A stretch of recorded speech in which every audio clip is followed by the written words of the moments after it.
I want to quickly introduce the Dean of the McCormack School of Policy and Global Studies, Dean Kiki Edozie. She is the interim dean of the John W. McCormack School of Policy and Global Studies. She's also a professor of international relations and interim, a very good professor at that.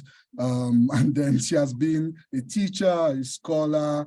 She is an accomplished academic.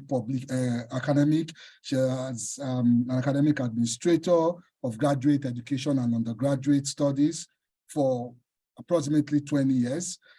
Professor Edozie has authored 8 books, several journal articles, and book chapters, including her latest book, Africa's New Global Politics, Regionalism in International Relations, published by Lane Press in 2022. Very wonderful book. Let's put our hands together for Professor Edozie. Thank you. Thank you, Nkasi, and thank you, Lillian. Because we have so many important guests here today, I want to stay on schedule and just sort of launch into my welcoming comments, and then call up our next speakers. So let me start this way. Just 2 days ago, African states ministers of trade met to discuss strategies for their country's recovery in a post-pandemic and Russia-Ukraine war international political economy. At the meeting between these ministers of trade and the United Nations Economic Commission for Africa, they touted that this new agreement in Africa establishing an African continental free trade area would increase intra-African trade in agri-goods and services and industry and energy and mining, while attracting cross-border investments. They called on the Economic Commission for Africa to support the continent with strategic thinking and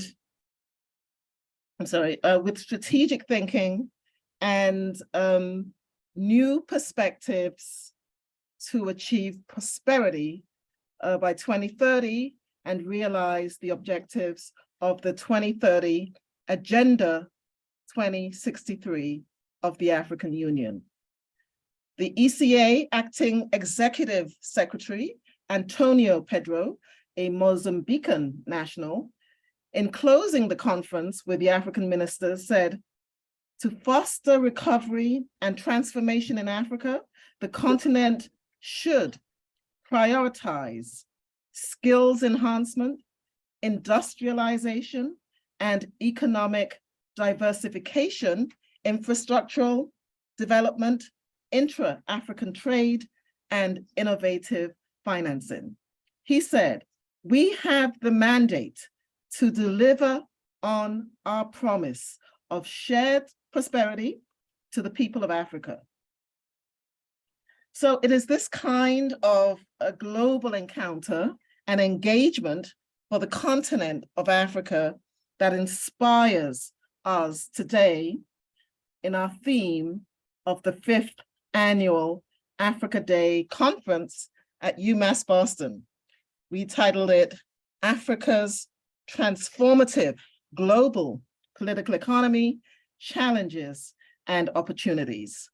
Together for decades, the 55 countries of the African continent have put forth innovative ways to achieve economic development and prosperity for African peoples.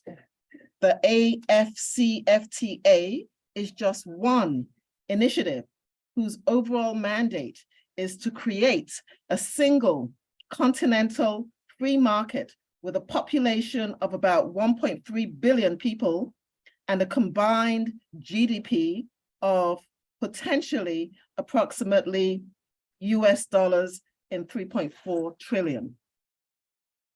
The African Free Trade area has several key goals, including eliminating trade barriers and boosting intra-African trade, advancing trade in value-added production across all service sectors of the African economy, contributing to establishing regional value chains in Africa, enabling investment and job creation, fostering industrialization that all portend will enhance the competitiveness of Africa in the global economy and achieve the continent's economic development.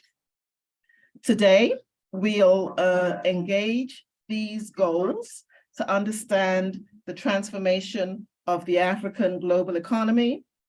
On behalf of the John McCormack School of Policy and Global Studies, I want to welcome you, today's in-person guests, quite a few of you, and your several online guests. Let me give a special welcome to our keynote guests, Dr. Carlos Lopez, who is probably online, zooming in from South Africa, Cape Town. We have Dr. Leonce Ndukumana, who has joined us this morning, and we've already had an early morning roundtable, so we're putting him to work today. Ms. Lerato Moshwa Pogole, who is joining us from South Africa, and I know she's online. Ms. Simbungole Musundwa, joining us also from Southern Africa. Dr. Singumbe Moyeba, Pamela Isheza, and Emeka Anyadiego. I'd like to also welcome our special guest, Provost Berger, Vice Chancellor Munoz Ferrer, and the Africa Scholars Forum faculty, Dr. Adunia Lemi and Dr. Bodumi Banwell. I promise you today, and I see that we have in the room now Dr. Eric Schmidt from Boston University, who is our co-sponsor as well. And Eric, please tell me who your colleagues are that you brought. Hello. Hi and welcome, Boston University. I promise you an educationally enriching as well as a fun-packed day. As you can see from our start, if you were here earlier, we were already dancing. The African way is to mix politics and prose. Popular music in Africa has become a major site for thinking through politics. Lara Allen writes actually that music constitutes one of the primary media through which African political needs are fulfilled. Did you want to change my? Thank you. Thank you. That seems better? Yes. Okay. Has a little ring. It still has a ring to it? It has a ring. You put it off the other. Yeah. Okay, thanks. Okay. Well, look, we hope that our expert guests will spark critical conversations that will serve to help engage and find solutions to African and global problems. Let me finalize by identifying and thanking our hosts and co-sponsors, the Africa Scholars Forum at UMass Boston, and the students and the graduate students, Lillian, Nkasi, Augustine, Gifty, Amadou, Balkisa, Abby, and if I haven't mentioned you, JD, Nadana, all of you, great job, really, and thank you so much, okay? The African Student Union, we'll see them more in the evening, the undergrads, putting together a great gala for us this evening. The Pan-African Graduate Student Association, the Boston University's Frederick Pardee School of Global Studies, and I'd like to give a good shout out to my new colleague in the region, that is Dean Scott Taylor, who is the new dean for that school, and their flagship, of course, Title VI National Resource African Study Center at Boston University. the Office of the Chancellor's Special Advisor to Black Life at UMass Boston is Dr. Joseph Cooper, who will be with us shortly. And of course, the Office of the Provost and Provost Berger. Thank you so much for your generous support for this program. The Office of Student Affairs, Dr. Ferrer Munoz. Thank you so much, Karen. And of course, the McCormick Schools, Dean's Office, Charlotte Namby, Gifty, Jadine, thank you so much for all the support. I say thank you now because it's going to be a long day, all the way to the evening where we're going to dance, and I'm going to forget to thank everybody. So I just want to thank everybody up front. Okay, let the show begin. Over to you, Lillian and Cassie. Thanks. Thank you so much. Thank you so much, Dean Dorsey, for the wonderful opening remarks. I have the honor to welcome and introduce to you Dr. Joseph B. Berger, who is the Provost and the Vice Chancellor for Academic Affairs. Dr. Berger is a renowned and award-winning scholar whose work focuses on higher education policy, organization, and leadership, and the impact of higher education on key stakeholders and the development of higher education in various national contexts.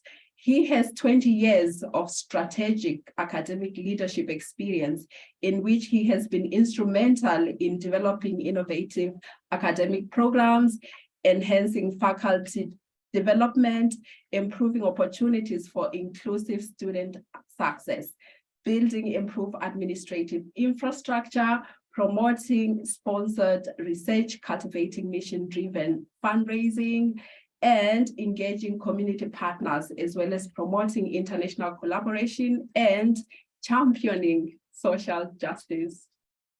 Please, Thank you. Good afternoon. It's a pleasure to help welcome you here. And I really want to thank Dean Edozie and the entire McCormick School team. I know that it takes a team, right, to pull off an event like this, and all of you for taking your time and dedicating your day to this. So I also really want to give special thanks to all of our students, right, who play such a critical role in putting this day together. And particularly the Pan-African Graduate Student Association, the African Student Union, and the Africa Scholars Forum here at UMass Boston. So this year's theme, right, focusing on Africa's transformational global economy, the challenges and the opportunities, is particularly appropriate in these globally challenging times. Right. You know, the commingled effects of the global COVID-19 pandemic, conflicts and human displacement around the world, growing inflation, and the acceleration of human-driven climate change on top of the ongoing exploitive and extractive legacies of colonial oppression are truly significant challenges. But it's also true that Africa is abundant and diverse in terms of human talent, natural resources, growing opportunities, and increasing leadership and constructive cooperation within the continent and beyond. So as Africa continues to influence the world far beyond its continental borders through the contributions of talented diaspora, sharing of cultural wealth and values, and growing economic and political influence, we have much to appreciate. Yet inequality and uneven development remain enduring challenges that are not Africa's alone, but are nonetheless very real. So it's important to address these issues head on in this forum. And we at UMass Boston are honored and grateful to be able to contribute to action-oriented dialogue in ways that can contribute to the amelioration of challenges while enhancing opportunities. Our campus is truly enriched by events like this that bring together so many passionate, interested, and talented individuals who care deeply about Africa and the future of Africa. So I also want to emphasize that our 5th annual Africa Day aligns with the campus's new 10-year strategic plan for the times. One of our strategic priorities is to advance impactful research and scholarship, and surely this convening will do just that by promoting and undertaking impactful research that is relevant to improving human lives and shaping a resilient future for all. Our research excellence continues to be anchored by a fulsome trust in integrated scholarship that draws from multiple disciplines and harnesses innovative ideas to shape evidence-based solutions benefiting the greater good, exactly what we are doing here today. As part of this effort, UMass Boston is arraying research, scholarship, and academic programming around 4 grand scholarly challenges, which are defined by issues of great consequence and relevance to individual families and communities. These thoughtfully chosen grand scholarly challenges embody the values and ideals that underpin the university's commitment to scholarly strengths and social responsibilities. Among the challenges we have identified is advancing a just society, local and global dimensions. Indeed, we must address systemic inequalities and inequities in economy and society by promoting scholarship that focuses on developing strategies to equitably distribute resources and opportunities, safeguard democracy, foster dialogue and civility, improve governance, and direct collective action toward just and secure futures for all. And I am confident that as we focus on Africa today, that this forum and others like this, and all of the other efforts that continue on this campus through the global the Africa Scholars Forum and the global governance programs here will contribute to continue these aims. And let me say personally, Africa Day is really important to me. I had the great fortune to be able to spend some time working with great colleagues in Malawi. And it was at a time when my children were young and they got to spend time living and experiencing Malawi at a very early point in their lives that is continued now as they are all young adults, really shapes the way that they approach the world. And it was a real opportunity for me to learn and grow professionally. And so I treasure my colleagues and my time and my connections with Malawi. Since then, I've had the opportunities to work with other projects in other countries in Africa. And it's days like this, that bring me back to my days at Chancellor College at the University of Malawi in beautiful Zomba, just to bring it in the midst of a very busy lives that we all have, to really remember and hold dear and cherish those moments in our lives that enrich us personally, even while we're doing work that hopefully enriches the lives of so many others. So thank you for doing this. Thank you all for your contributions to Africa Day 2023, which I know will be a meaningful and constructive experience for each of you. Thank you so much.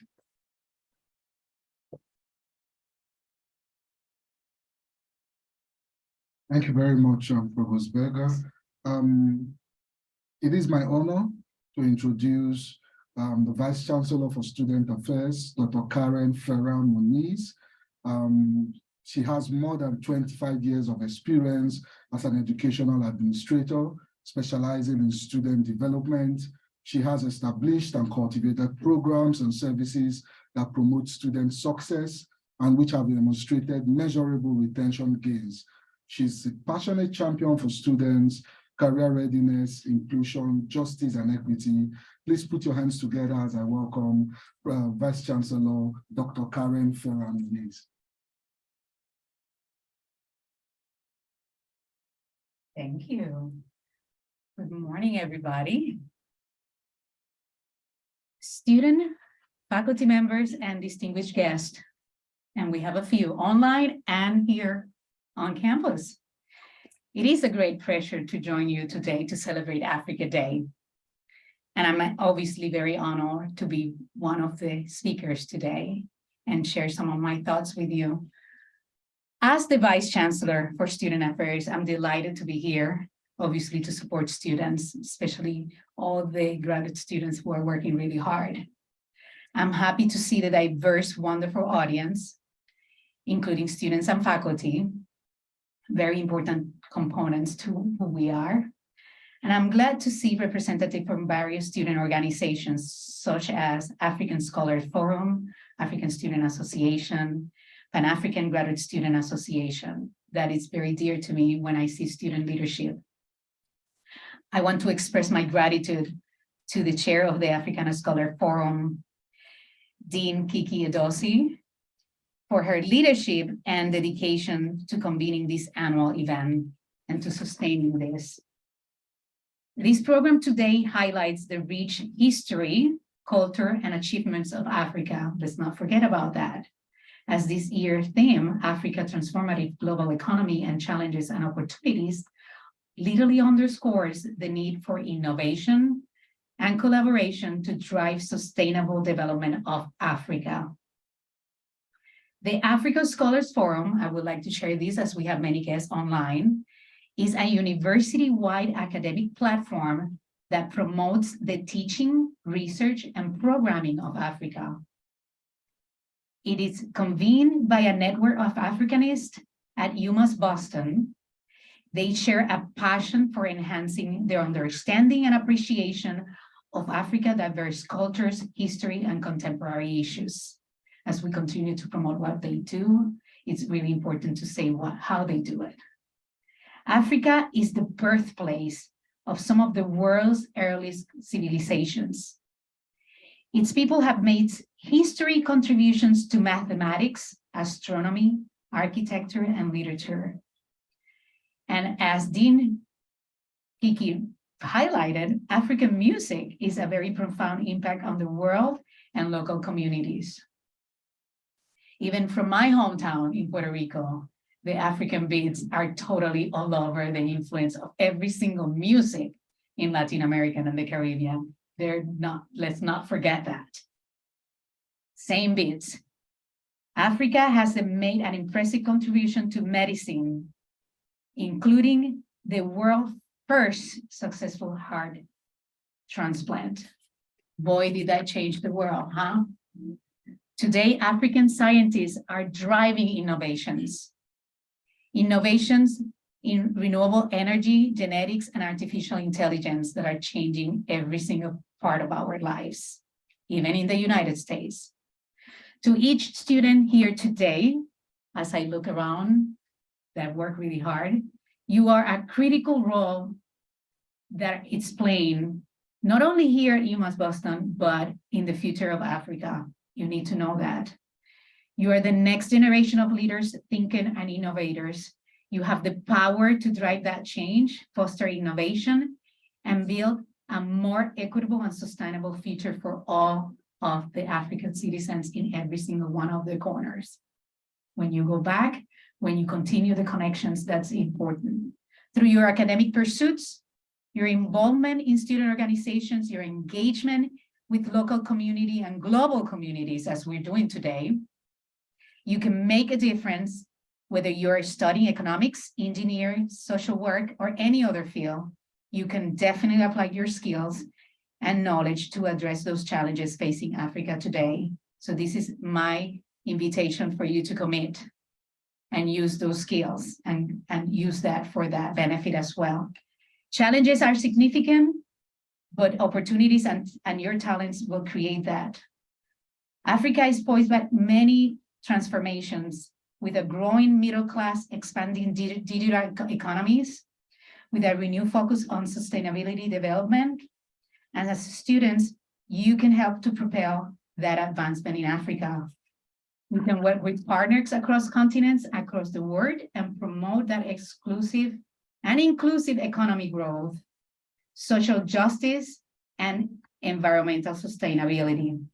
Again, these are some of my thoughts to share, to invite you to continue to think today throughout the day, as we have an amazing day to come in all of different topics and events. I want to thank each of every one of you joining here today. My hope is that this event will inspire you to continue engaging with Africa's rich culture, history, and like I just highlighted many times, what is the impact? There is a lot of impact. And how can we use that? Thank you, and it's great to meet all of you.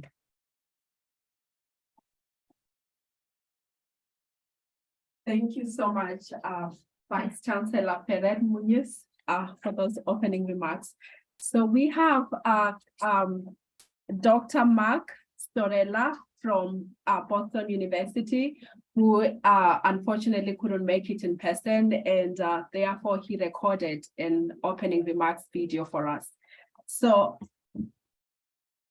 Dr. Storella is professor of the practice of diplomacy and also director of the African Studies Center at BU. He was a United States Foreign Service officer for over 3 decades, serving as ambassador to Zambia, Deputy Assistant Secretary for the State for Population, Refugees, and Migration, and also Dean of the Leadership and Management School of the Foreign Service Institute. Other postings that he has had include Deputy Chief of Mission in Brussels and also U.S. Mission to the UN in Geneva. Ambassador Storella is the recipient of the Presidential Rank Award, the Center for Disease Control and Prevention Excellence in Service Award, and the Thomas Jefferson Award presented by the American Citizens Abroad, and several Department of State Superior and Meritorious Honor Awards. We're going to have the Dr. Storella's video. Yes. Okay.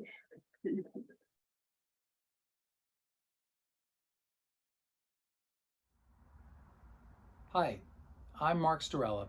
I'm director of the African Studies Center at the Pardee School of Global Studies here at Boston University, and I am delighted to be able to congratulate all of you for your celebration of Africa Day at UMass and at the McCormick School of Policy and Global Studies. Africa is a big continent, and you have an ambitious schedule full of interesting speakers today. There's so much to learn and so much to love in learning about Africa. Here at Pardee and at the African Studies Center, we consider you folks part of the community that we are part of scholars, academics, and researchers, and especially students who all are interested in advancing our understanding and our appreciation of Africa. We work together in many different areas. Many of your members work with us as affiliates. Frequently, we participate together on different projects, including panels. In fact, Dean Kiki Adozi will be here next week for a high-level panel devoted to African issues. As we look ahead, I want to say that we are in our 70th year at the African Studies Center at BU. That is a great milestone that we are celebrating, and we look forward to building a greater community together with you in the years ahead. Look forward to a gala celebration this September of our 70th anniversary, and also take advantage of the opportunity to go on our website to find out about other great programs that you can join in, either in person or even in hybrid. I think I want to conclude right now just by saying that I want to congratulate UMass Boston and the UMass Boston Pan-African Graduate Students Association, the African Student Union, and the African Scholars Forum. We wish you a day of inspiration, joy, and learning, celebrating Africa. Esteemed guests, while we sort out the technical issues, we will move on to Dr. Joseph Cooper, who is the inaugural Dr. J. Keith Mosley Motley Endowed Chair of Sports Leadership and Administration at UMass Boston. Prior to UMass Boston, Dr. Cooper served as an associate professor at the University of Connecticut, UConn, in the sport management program in the Department of Educational Leadership and Nick School of Education.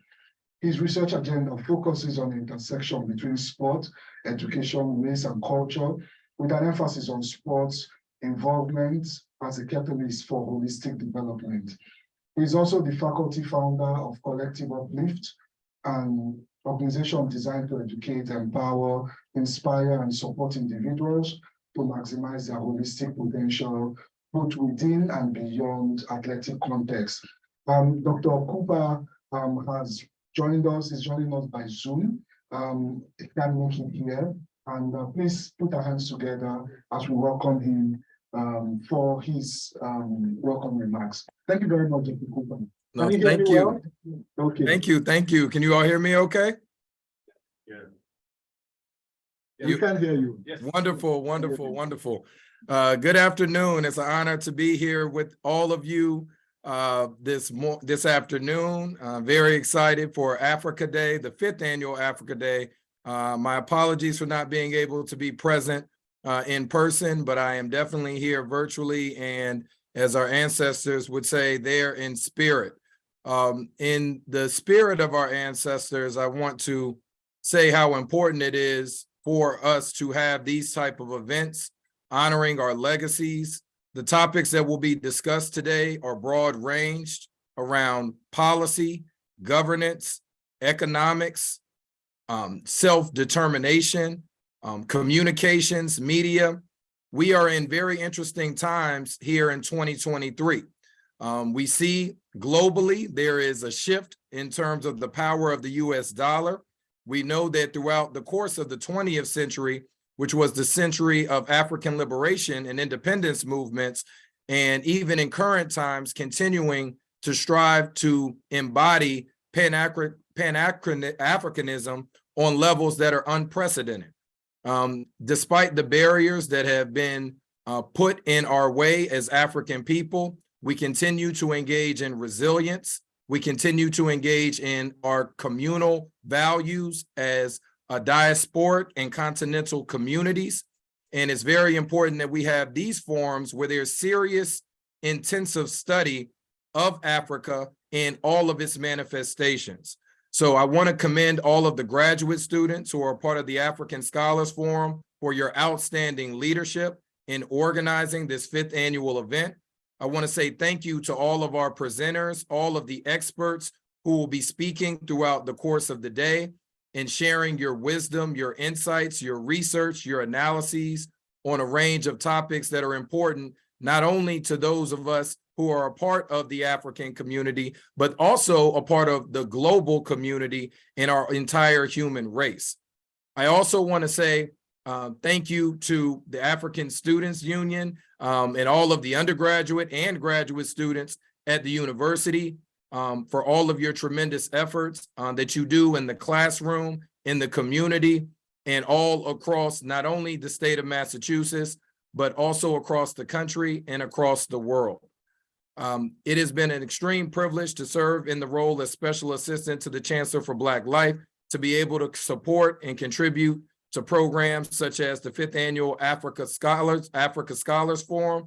And I look forward to an insightful, informative, and inspiring day where we will learn from each other, we will listen to each other, we will spread love, and as Dean Ndozi mentioned, near the end of the day, we'll be able to dance and enjoy music and food together in our collective celebration of where Africa has been, where Africa is today, and where Africa will go moving forward. So, in the spirit of my grandmother and my grandfather, as well as my late father, I will say ya, ya, and I hope today will be a wonderful day for all of us. Thank you again for the opportunity, and have a great day.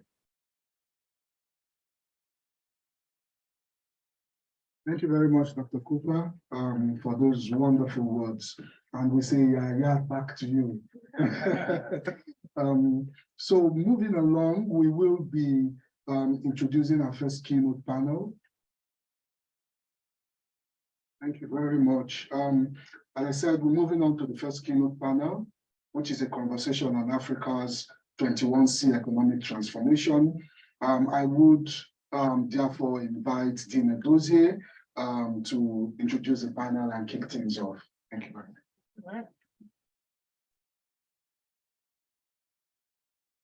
Well, do we have Dr. Carlos Lopez? Yes. Okay, let's put him on the screen.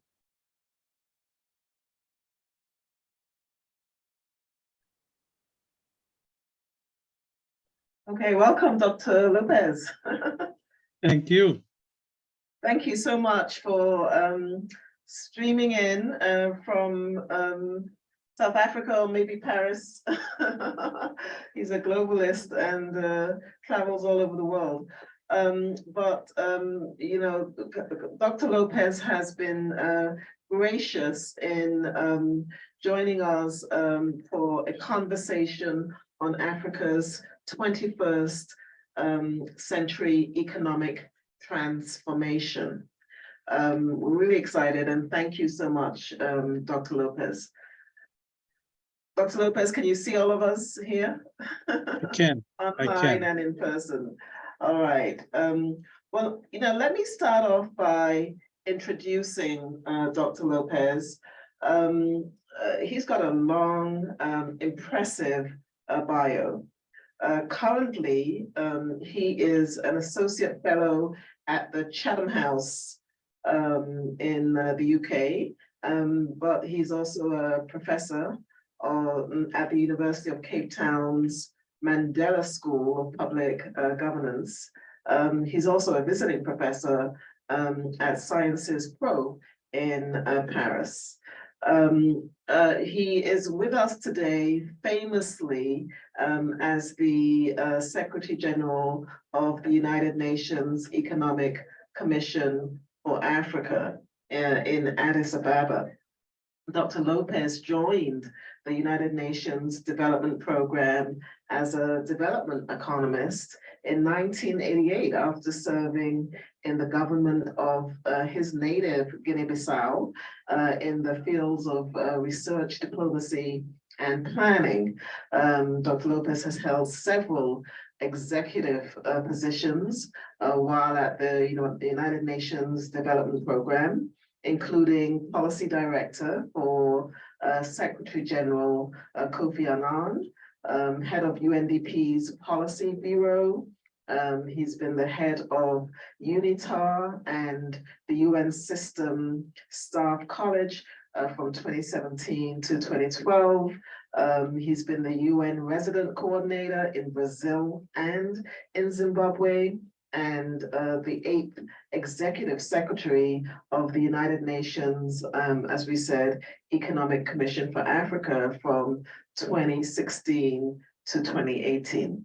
He was appointed the Resident Coordinator of UNDP in Brazil in June 2003, overseeing the largest UNDP program globally at the time. In 2018, when he left the Economic Commission for Africa, Dr. Lopez was chosen to join the African Union Reform Team and serve as the organization's High Representative for relationships with Europe. In addition to the Global Commission for Economy and Climate, the Global Commission for the Future of Work, and the Global Commission for Geostrategy of Energy Revolution, and the Commission of Legal Money Flows from Africa. He has also served on several other international commissions. Let me stop with that and talk about Dr. Lopez as a scholar with over 20 books that he has edited or written, as well as featured essays in important media outlets. He is widely published author and has won several awards. His best-known works include Structural Transformation in Africa, Misperceptions. He's got New Narratives and Development in the 21st Century, and several other books. Dr. Lopez has a research master's degree in international and development studies from the Geneva Graduate School of International and Development Studies, and he has a doctorate in history from the University of Paris in Panthéon-Sorbonne.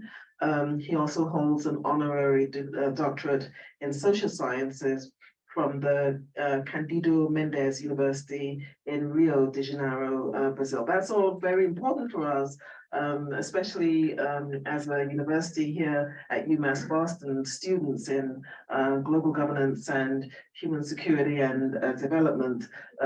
Dr. Lopez is a role model. Welcome, Dr. Carlos Lopez. Yes. Thank you for a very generous introduction. I'm actually streaming from Kigali, Rwanda. And I'm very pleased to be with all of you. Great. Well, as I promised, Dr. Lopez, I would let you give a 5-minute or so, sort of overview and presentation, and then I would launch into a number of questions. Well, thank you. I actually wanted to dwell on the fact that normally narratives about Africa tend to be quite pessimistic. And the main reason for that is the commodity dependence model that serves as the basis for most of our economies. That is, in fact, a colonial model that has not evolved sufficiently. We continue to be about 80% of our exports dependent on commodities that have very little value addition. And this obviously does not augur well in terms of possibilities for having policy space required for structural transformation. And when you look into the regional developments across the globe in different historical moments, you realize that structural transformation has been essential when you move from low to high productivity and you get out of sort of the subsistence agricultural dependency in terms of employment and occupation to more modern forms of economic transaction. And Africa has been failing this transition many times over because it's always pushed into this comparative advantage interpretation that its fortunes are on commodities, on natural resources. So what we have to do now is to try to challenge that. Even the latest sort of more positive views about the continent in the beginning of this century, at the beginning of this century, there was a talk about Africa rising, were associated with the fact that there was a commodity super cycle. So lots of commodities were having a very nice time, both in terms of demand and prices. And the moment that was evaporated with first the 2008, 2009 financial crisis, and then, reinforced later by the pandemic consequences and impact, and now with the war on Ukraine and its logistical and inflationary pressures, Africa goes back to being what normally people like to associate with, which is sort of a risk-prone region with a lot of fragility. And basically, my call is for the Africans to seize the megatrends that are in their favor, both the demographic, the technological, and the climatic, if they do things properly. So we may have an opportunity to exchange about that. Fantastic. Thank you so much. Let me launch into the first question. I was actually about 11 years ago, in Addis Ababa myself, doing research on one of my books published in 2015 on the African Union. And I was invited to an address that you were giving. You didn't know me then, but I noticed you. And you were giving this address because of the close relations between the African Union at the time and the UN Economic Commission of Africa, which is in also Addis. So this is what then African Union Commission leader, who's the executive director at the time. You remember her, the first woman executive director, chair of the commission, was Dr. Nkozama Zuma. And this is what she said, though, and she was saying this to you: the industrialization drumbeat is sounding louder each passing day. Industrialization cannot be considered a luxury, but a necessity for the continent's development. And you responded, making a case for industrialization in Africa. You said, to create bigger markets, African countries should integrate their economies. Just imagine the following, you said. You know, Togo, 6 million people, wants to survive on its toothpaste produced in Togo. And Benin, 9 million people, also wants to produce its own. The right recipe, however, is for regional integration. It's for these countries to concentrate not on commodities in which they have a competitive advantage, but something else. They need strategic policies targeted at specific sectors. You called it sophisticated protectionism, which allows the government to strategically intervene in the market in a way that benefits Africa's national economies. Can you elaborate on your case for the industrialization of Africa? Well, with pleasure. Normally, people associate latecomers to industrialization as having to face a barrage of difficulties. The ones that are normally more highlighted are the traditional ones, like, you know, we don't have the right infrastructure, the human skills sets that are necessary for integrating sophisticated global value chains, and the fact that we don't have a conducive business attractive atmosphere and ecosystem. And then, you know, you can add that we are entering accelerated industrialization phase at a time where almost everything has already been experimented. And each time that there is a wave of industrialization, comes with it a certain number of restrictions for the newcomers that follow. That is the case with trade rules, that is the case with intellectual property, that is the case access to finance, that is the case in relation to sort of the technological dimensions, technology transfer, and you go on. So people can become quite desperate and say Africans are too late to this party and they will not have a chance. I argue the opposite. I believe that Africans have quite a great opportunity for a variety of reasons, but I normally concentrate on three aspects. The first is that from a climate perspective, we have the largest renewable energy potential in the world. We have the also possibility of using the largest reserves of unused arable land in the world. And we have the largest blue economy potential in the world. So if you take those into consideration and you see the kind of blues that we are witnessing as a result of just one war in one corner of the planet, you realize that this is quite immense. And with that comes the possibility of being latecomers, not having to retrofit infrastructure and industrial capacity for manufacturing, rather use the latest technology, which is low carbon, and will immediately put Africa ahead in terms of green industrialization potential. The second advantage that Africans have is actually demographic. We are 1.3 billion people. We are about to become integrated through a continental free trade area, which makes it a huge market the size of China and India. And that is one of the explanations for the incredible success, first of China, now of India in terms of growth. The potential of this consumer market cannot be ignored.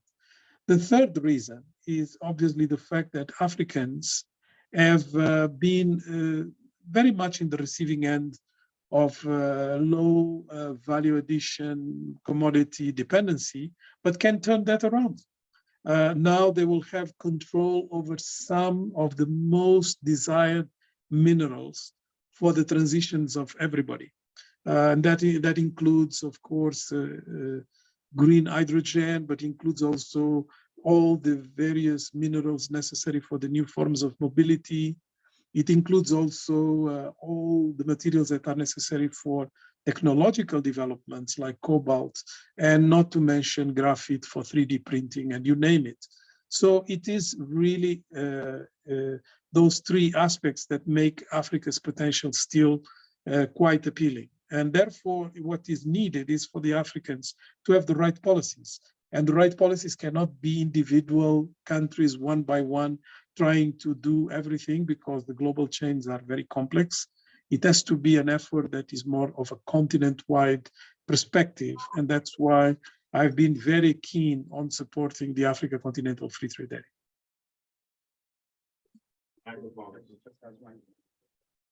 All right. Are we good? Hello, Carlos? Yes. Okay. Are we good? Are we okay? All right. Thank you, Dr. Lopez. And I'm going to give you a chance to deepen your argument about Africa, the continent, not being a dependent producer of raw materials. But I want to quote, some of your really fascinating narratives and analogies. This is what you say: with 12% of the world's oil reserves, 40% of its gold, about 90% of its chromium and platinum, 60% of its arable land and more. This is the world's resources. Africa should do better at tackling poverty. Instead, it concentrates on exporting raw materials and importing consumer goods, hindering the ripple effect that value addition to commodities could have in the economy. You say this has to stop. What is wrong, Dr. Lopez, with the African continent being a commodities exporting dependent economy?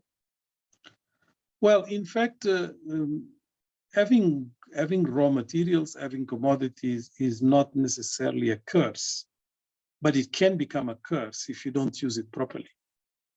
When very early in the economic transformation history, a country that discovered gas started spending mostly on the basis of a gas that was not yet contributing to the economy, but they kind of got into a frenzy and an excitement. They found themselves in an amazing macroeconomic mess.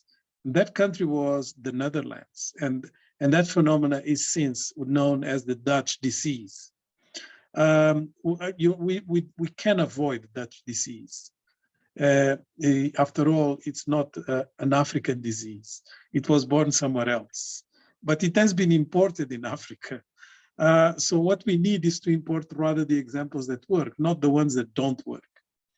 And I think we have enough demonstrations coming, for instance, from Southeast Asia, that the turnaround can be done in one generation. The per capita income of China, South Korea, countries like Malaysia, Vietnam, Thailand, were similar to countries in Africa just about 30 years ago. In 30 years, they have transformed themselves completely, and now their per capita incomes are 10 times higher than their comparators in Africa. This is absurd. So how do we transform the commodities into an advantage rather than a curse? it has a lot to do with policy, and it has a lot to do with the attitude of our leaders. Unfortunately, they are trapped into an interpretation of comparative advantages, which is a theory that economists love, that is very static. You can actually have also an interpretation of comparative advantages that is much more dynamic. And if you go into the dynamic mode, you are much more focused on how you transform your sort of basis for entering the value chains into opportunities with things that you already have, let's say that God gave you, or with things that you can build from scratch, which a lot of countries do. So it's not impossible, because we have examples historically closer to us, time-wise, that demonstrate this is feasible. And it is feasible even by countries that were not even close to have any advantage when they started some of their valued industries of today. A good case that is studied is the fact that South Korea has now the second largest shipping industry in the world. And when they started it, they had nothing that could constitute a comparative advantage, zero skills on that particular industry, no iron ore, no particular ecosystem that could support the engineering and infrastructure needs, and the list goes on. So it was considered at the time as a white elephant, something that could not really happen, but it did happen because of perseverance, leadership, but also this desire of transformation. So I really think that's what is missing with a number of African countries. But I'm also pleased to say that this kind of attitude is being challenged. And it's now more and more easy to find examples of things that actually work and are going in the right direction. I'm sitting here in Kigali, precisely with a country where I've been working with on a number of these issues and that I see progressing. Thank you, Dr. Lopez. I want to turn a question to the topic of the new or the newly established African Continental Free Trade Agreement. And you used to be the African Union's special envoy to negotiate with the European Union. And while you were in that position, I remember reading your news posts, and you were quoted as saying, quite controversially, to the European Union, quite frankly, you said, the whole EU-Africa relationship must be based on trade, not aid.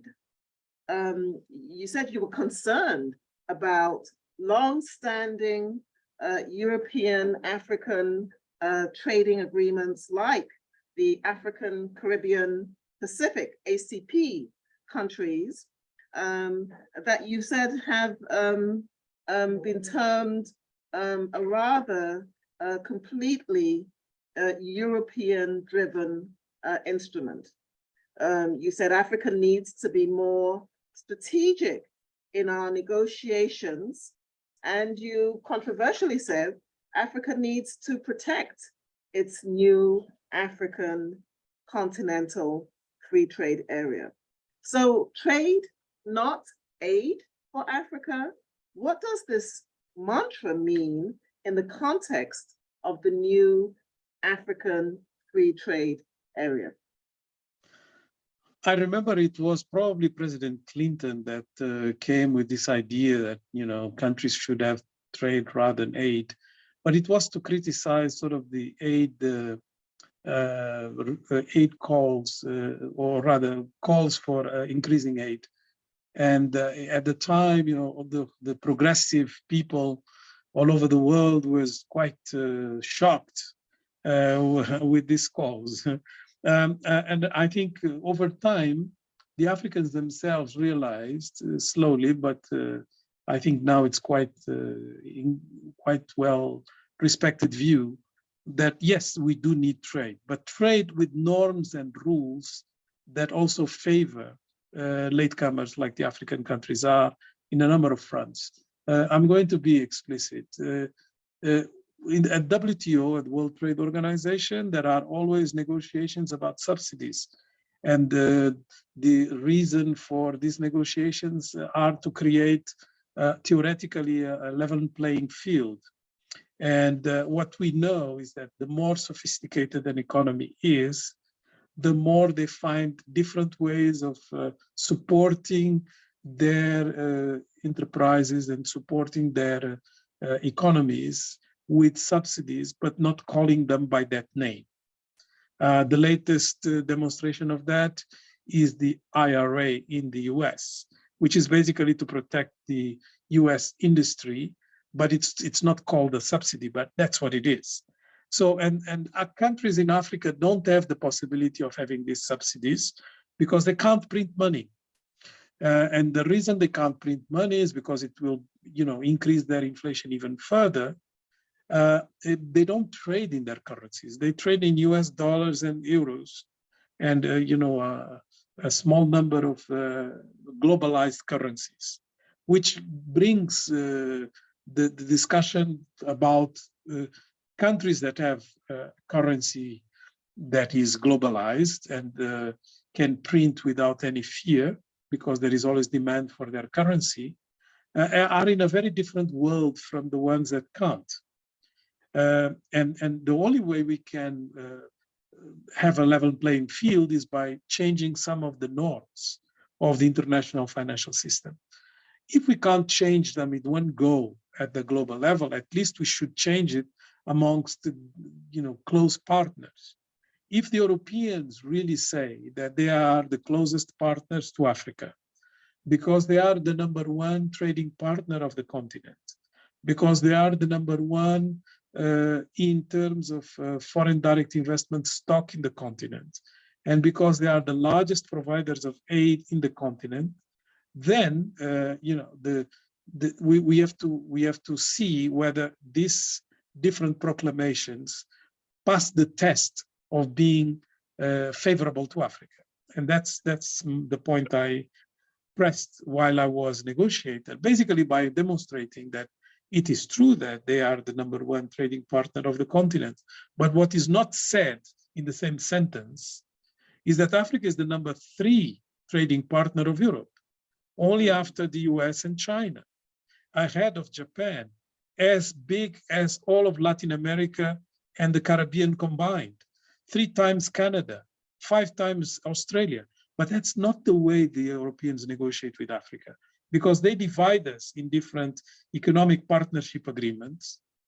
And they have 13 different types of arrangements with us. And they are not keen in having one continent-to-continent negotiation. So we don't have the weight that is necessary for this to happen. But this will change.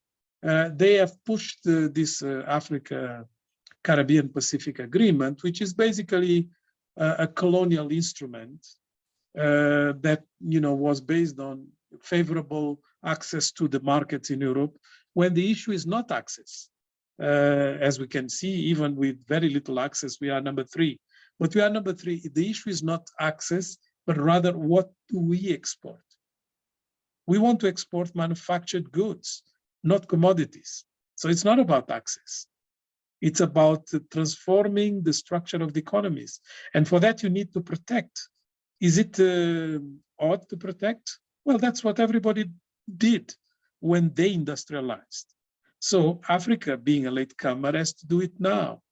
And the only way we can do it is by, basically recognizing that trade negotiations have to be very different from what they are today. You can see how tough the negotiations can be between the US and Europe, or between Canada and Europe. But with Africa, it's just, sort of sailing through with agreements that mean nothing for Africa, but are negotiated with 13 different parties. You may not be as conversant with American politics as we are in the US, because we are here. However, you may or may not know that the American Vice President is currently in Africa. She may have returned, but she has been in Africa this week. And she's also, sort of the theme of her trip is to, turn Africans away from China. So what do you think about the China-Africa, engagement? Well, the foreign policy of the US is now going to be more and more marked by this competition with China for not so much investment and markets, but rather geopolitical markings. If it was for investment and markets, it's very easy. I'll tell you how easy it is. The whole Chinese investment in Africa is equivalent to what they do for Pakistan. It's very little. Yeah. It looks huge because the others are absent. So if the Americans want to be really the subject of a part in Africa, it's very easy. It's just do more. But do more is not proclamations. It's not just announcements. Because there is something you cannot take from the Chinese. What they promise, they deliver in terms of numbers. And, there is, at least for climate financing, which is the one that is the most controversial, a lot of promises and no delivery. So the Western countries, and US included, are over-promising and under-delivering. That creates a problem. Yeah. Yeah, just so that we're not just beating up on China or, America's influence in African economies and the African economy. I know that you are not in Paris now. You were there last week. But what about the French role in the political economy of Africa? Are the French going to free up the West Africans to develop their own eco and currency and stave off the CFA? Can you comment on sort of French or Francophone influence in the Francophone African economy and the African economy as a result? Well, if I take any of the French-speaking countries in Africa, their number one trading partner is not France, it's China. So that tells already a bit of a story. So if you really want to keep your geopolitical prominence, you have to meet it with deeds. And it's not happening. So that's why there is all this backlash in relation to French presence in West Africa, in particular, that may spread further, because people are a bit fed up with this attitude of over-promising and under-delivery. It also applies to the French. And I think because the French have been very present in the politics of the place, they are the first receivers of such backlash. And otherwise, I think the time has come for a different attitude. And believe you me, if there is a different attitude, I don't see that the Africans are really having a preference for China. I think the Africans are being pragmatic. They are demonstrating a certain degree of agency, that they don't want to choose sides, because they remember during the Cold War that choosing sides didn't help them. You want to buy something and you want to buy the cheapest and the best deal for you. And instead it was, oh, you are buying from X, so you are against us. So this is not very helpful. I need some capital liquidity. You are my partner, but you are not giving me liquidity. But I take the liquidity of someone else, and I'm accused of being sided politically with that someone else. That's not very helpful. Africans want the best deals. And they are late. They need to speed up their transformation. So they are seeing all these geopolitical tensions with some trepidation and some concern, because it is reducing their policy space for negotiation. But should Africans be careful of tying their global economic alliances with human rights issues and democracy issues? Well, the Chinese don't come with any conditionalities of that kind. It's more the Western countries that come with such conditionalities. But with everything that has happened in the West over the last 10 years or so, from very weird behavior in the US during Trump's administration to the European Union having inside it regimes that are not really favorable to democratic constitutions and have criminalized migration and things of the sort that are against international law. I think the same has happened, by the way, in Australia, just to give another example outside Europe. So you have really the Africans saying, well, who should give lessons? Yeah. Thank you. Look, I have about 10 more minutes to have questions from our audience. And so are there any questions? Yes, I see we have questions. Can we get mics to them? Volunteers, thank you. Can we use this one? Okay. No? Okay.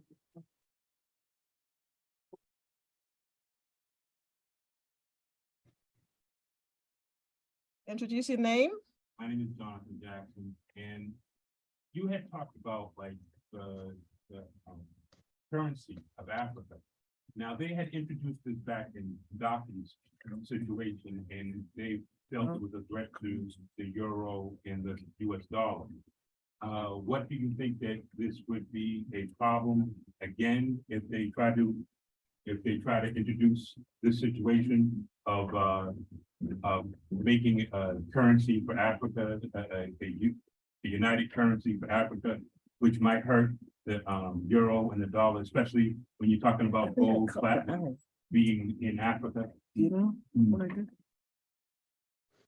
Did you hear that? Yes, I did. Well, it is true that the African Union has approved a plan. It's called the Abuja Treaty, that includes creating a unified currency for the continent. But this is aspirational. It's not going to happen tomorrow. It's going to take a bit of time. In the meantime, the Africans have put together, since last year, a currency payment system. It's a very complex thing, but basically, to put it in simple terms, it allows for country X in Africa to trade with another country Y in the continent without having to go through a third-party currency. So they trade in their own currencies, meaning if it is Burkina Faso that uses CFA franc and wants to sell to Sudan, it will make sure that, sort of basically it can trade without going through the euro, the dollar, or the Swiss franc, or the Japanese yen, and so on. For that, you need to have a mechanism that is like a trading house that has to have sufficient capital to guarantee to the various entrepreneurs and the various economic agents that it's a safe transaction. And that mechanism has been put together by the African Export-Import Bank, and it's now in its experimental phase with $2 billion as sort of the risk coverage. And hopefully this will work. And if it works, it will diminish quite considerably transactions of the Africans in other currencies. That's only part of the problem. The second part of the problem is that our central banks, when they want to sort of have their money safe, have to put it into financial instruments that are considered by the various rating agencies, by the IMF and so on, as secure. And unfortunately, all these different financial instruments that are considered secure are not African, and they are not investing in Africa. So you end up, with African countries putting their money into the US or the European bonds or something like that. So that's second part of the problem. The third part of the problem is that if you don't have money markets in Africa, a lot of the people that normally transaction in those tend to go elsewhere, and so there is a lot of capital flight. So as you can see, it's it's sort of like an onion. There are different waves of complexity related to such a move. But the bottom line, just to respond to your concern or your question, is that even if the Africans were to take from the international market in these different angles, all their savings or their money, their capital, their trade, and so on, it still wouldn't make much of a dent for these currencies because Africa does not represent much in the total world GDP. It's about 3% of the world's GDP. What will make a difference is if countries like China decide to do also something different from transaction in the US dollar, which, by the way, they are considering very seriously. That is much more of a threat. And it's also very important politically whether the Africans go in that direction or not. Thank you, Dr. Lopez. I understand that we do have another question online, and then James Kintle will take your question. How do we get the question online? Professor Kamara is online. Oh, he's online already. Okay. Okay, thank you very much. I really appreciate your comments today, Dr. Lopes. They've been a fresh perspective for us. It's been some time since we have met. I did want to push you a bit in the area of political linkages. The continent has declared the diaspora its 6th region for development. Next week, we will actually be hosting President Neves from Cabo Verde. And as you know, Cabo Verde is the single African country, to my understanding, that has structurally linked its diaspora in the service of national development and giving it a political voice in that process. What is your perspective about the role of the diaspora, the African diaspora, in the future process of the development of the continent, and particularly as it seeks to have this kind of integration that you're speaking of? Well, thank you for your question. Nice to see you. And say hi to President Neves, which is a personal friend. I have some roots in Cape Verde myself. I think it is very true that this proclamation of diaspora as the 6th region symbolically is very important, but has not been followed with very specific developments by the African Union to harness this immense potential.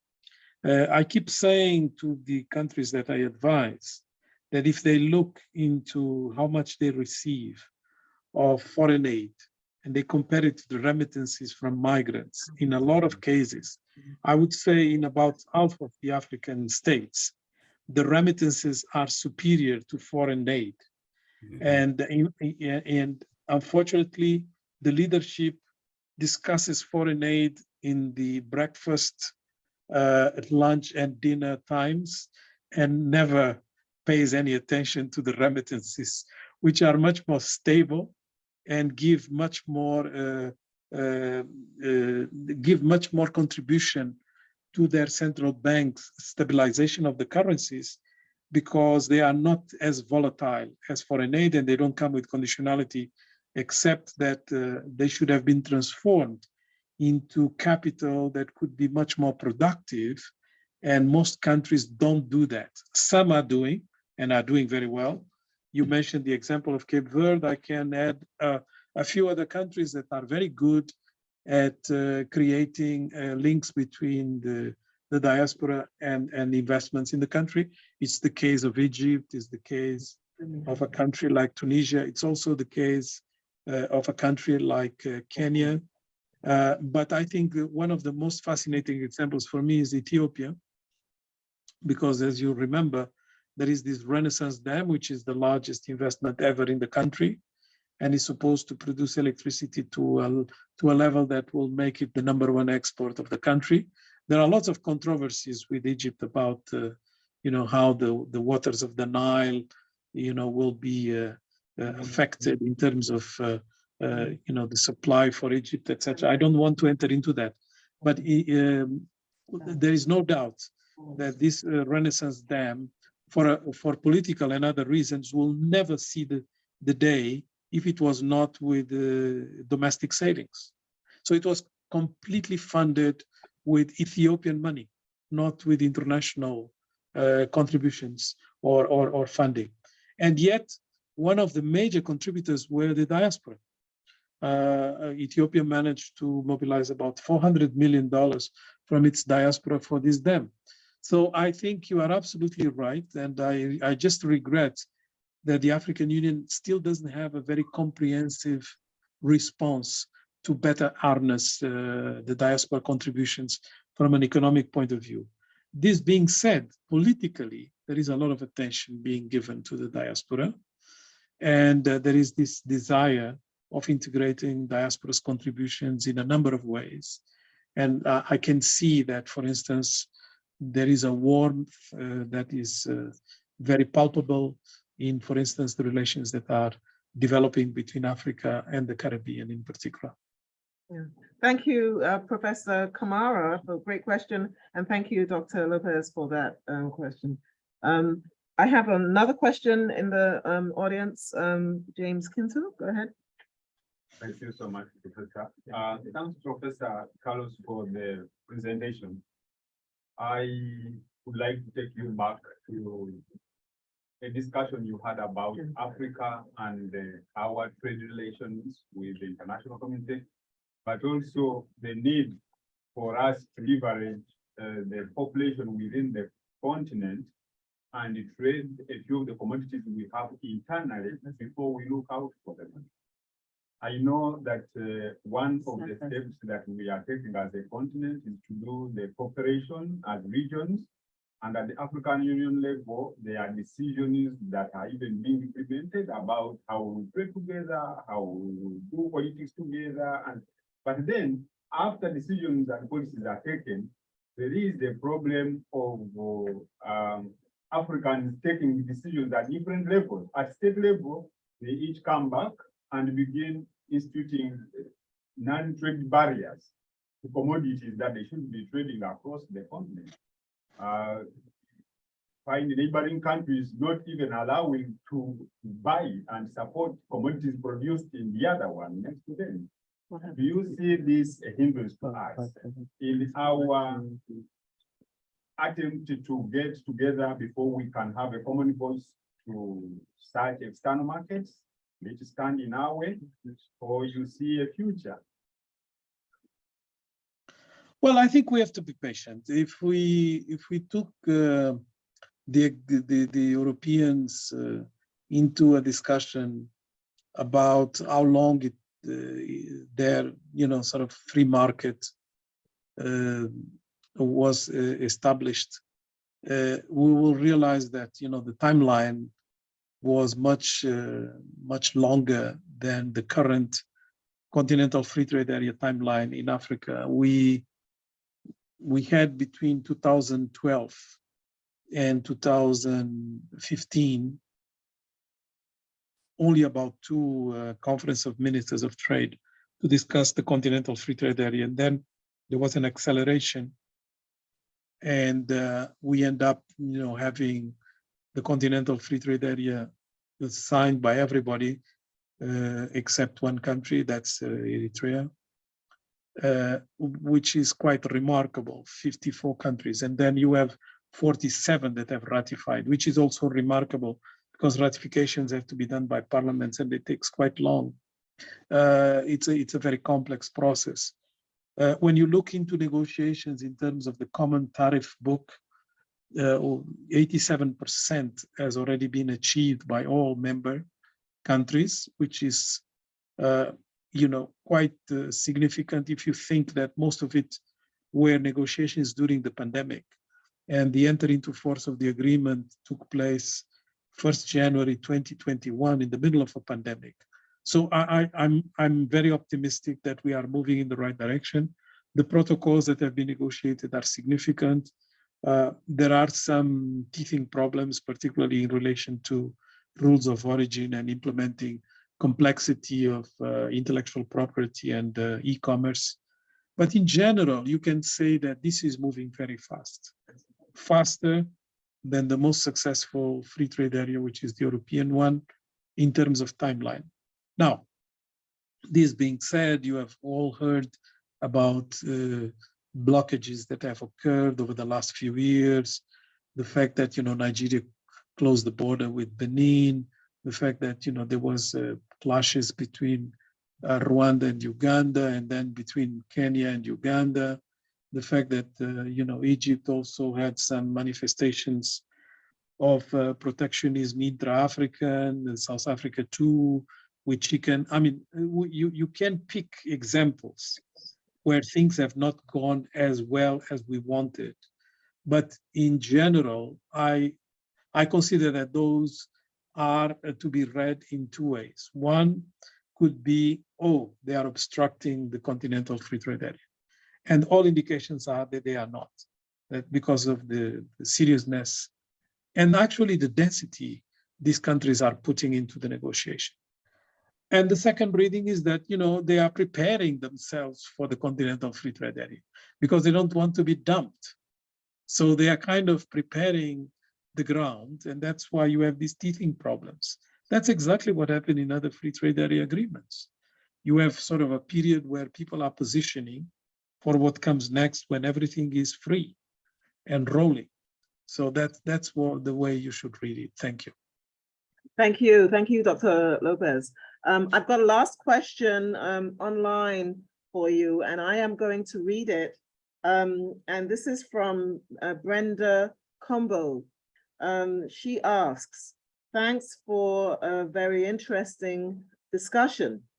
From a legal perspective, the African Continental Free Trade Agreement and its protocols do a lot of cutting and pasting from the World Trade Organization, even though there is additional emphasis on development.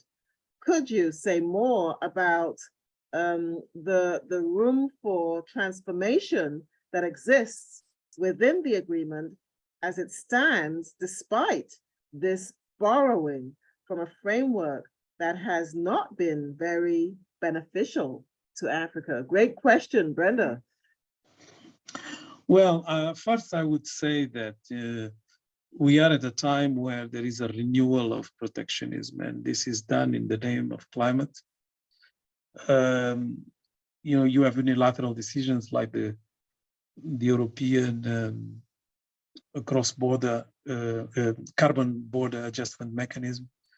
You have the IRA in the US. You have a number of important dimensions of this debate with, sort of security concerns, justifying, challenging both value chains and supply chains. So Africa is actually entering into a free market sort of approach at a time where maybe a lot of things that have been approved by WTO are being reversed. Now, this being said, the Africans so far in terms of their negotiations have proven the opposite of that statement. They have proven to have agency, to not accept their division in different small blocks. But, I have to repeat the word patience. We started the Secretariat of the Continental Free Trade Area in 2020, in the middle of a pandemic. People could not even travel to Ghana, where this Secretariat was being put together. Yeah. And you know, you can imagine the challenges of recruiting people, establishing them in Ghana at the same time as being commissioning the offices and everything else. So there were plenty of excuses not to have moved in the right direction with the speed that you have seen. So I think it's kind of positive. Now, this, of course, requires a lot of technical expertise. Some of it came from WTO, no doubt. There is no denial of it. But I don't think, you know, you have to consider that WTO is just a bunch of, you know, sort of renegades of development. Trade has been responsible for incredible growth in the world. So they have a lot of claim for that success. But of course, they are also serving the interests of established trade sort of superpowers. And that's the part we have to challenge. And that's the part the Africans are challenging. Thank you, Dr. Lopez. I promised that was the last question, but I understand that there is a pressing question in the audience. And so I'm going to let that person ask the last question. Are you there? Yes. Yes, sir. Go ahead. Thank you. My name is Michael Nathan. I'm a European, originally from Ireland. And I emigrated from Ireland in 1960. And emigration, Ireland got independence in 1920-ish, and emigration continued right through 1970. My question is more, Ireland really benefited from the Irish abroad by sending remittances back. You've talked about remittances. How do we harness remittances in the different countries where Africans have gone to? Not just within the US, say within the US, Canada, Mexico, for example. How can we harness those remittances? Thank you. Thank you for the question. By doing like the Irish. By doing like the Irish, you have a fantastic president that I have been in touch many times because of his keen interest and love for Africa. He has been to the continent recently on a trip, and he keeps making this point that, you know, look at Ireland as a country that had to fight for its independence and its policy space. And that's exactly the battle the Africans are engaged. Thank you. Dr. Carlos Lopez, thank you.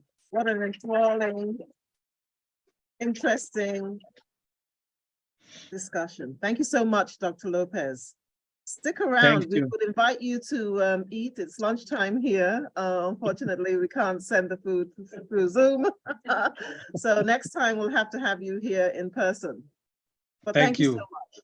Thank you. Thank you all. It was a pleasure, Kiki. Thank you. Thank you. Thanks, Dr. Lucas. Thank you. All right, I'm going to hand it over to moderators.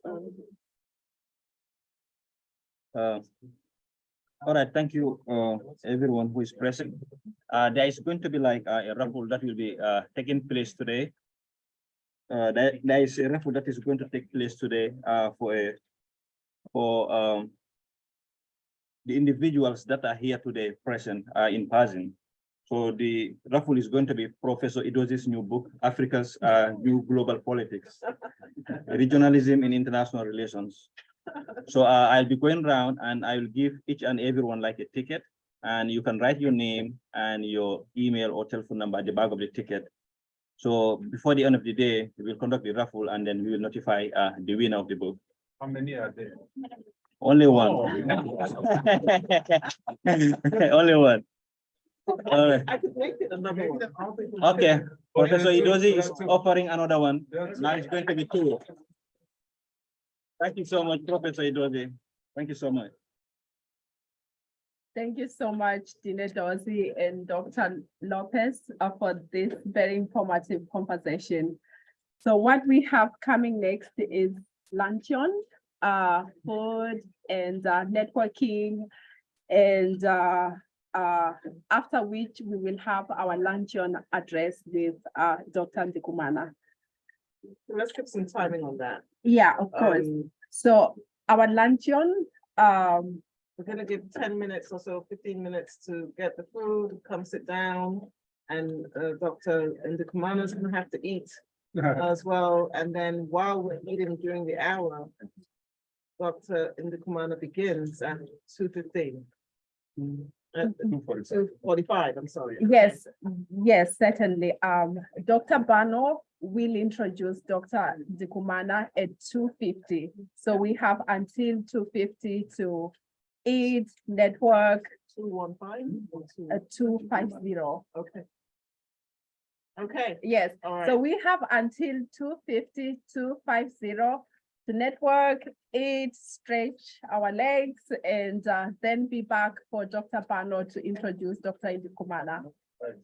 It's not 2:50. No? 2:45 we start. Oh, yeah, I'm 2:45, sorry. yeah, 45. Yeah, it's 2:45. yeah, okay, 2:45, 2:45. And then we're gonna put the music on for the internet.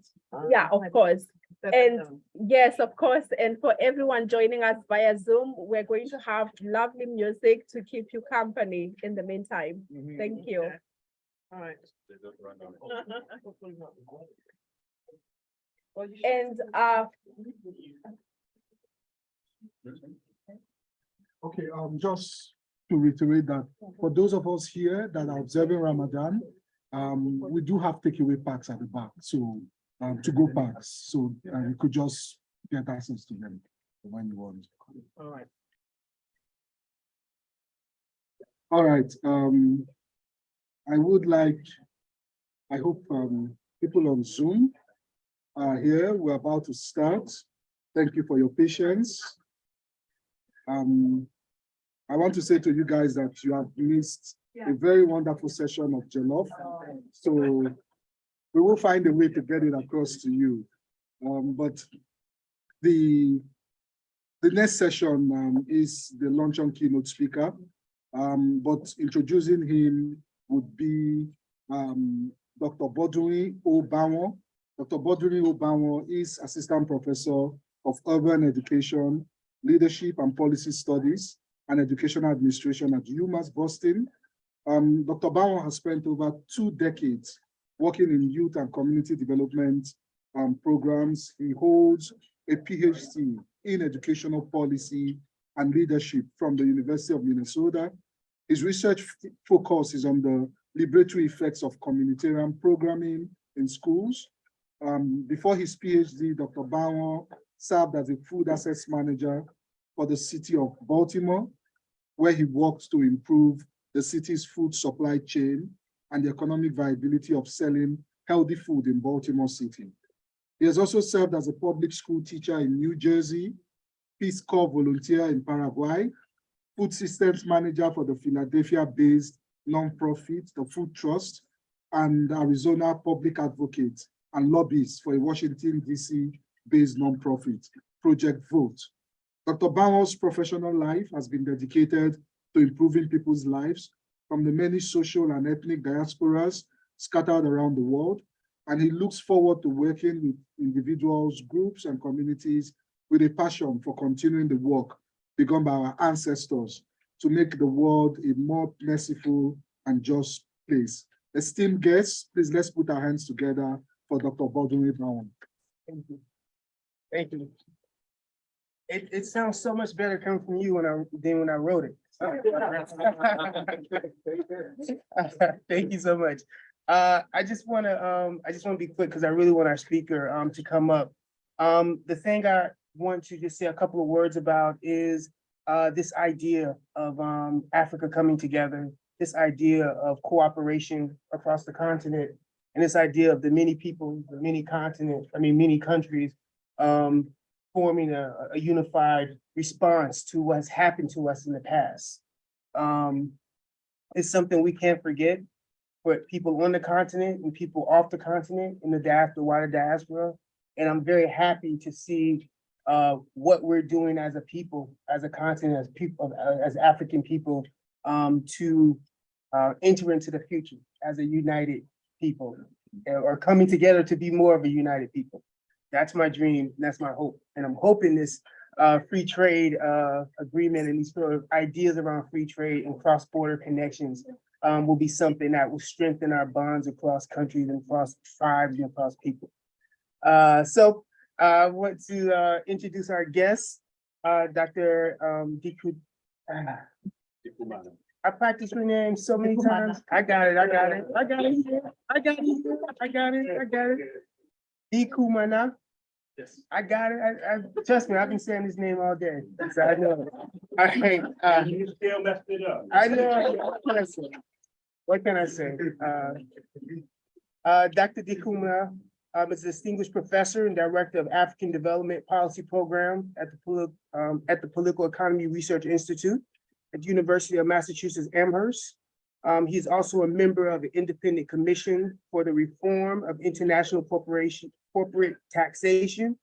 Professor Dikumana has served as a member of the United Nations Committee on Development Policy, Director of Operational Policies, and Director of Research at the African Development Bank, Chief of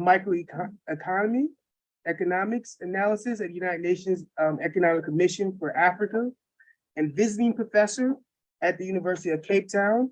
He is also an honorary professor of economics at the University of Cape Town and University of Stellenbosch in South Africa. He has contributed to various areas of research and policy analysis on the African continent, including issues of external debt and capital flight, financial markets, and growth and microeconomic policies for growth and employment and economics of conflicts in the Civil War in Africa. He is co-editor of On the Trail of Capital Flight from Africa, The Takers and the Enablers, Capital Flight from Africa, Causes, Effects, Policy Issues, and co-author of Africa's Odious Debts, How Foreign Loans and Capital Flight Bled the Continent. He is also author of dozens of academic papers, articles, and book chapters on African development and economics. So please, let's give a strong beacon welcome for the people that's here, and then people on Zoom, give a strong welcome to our keynote speaker today.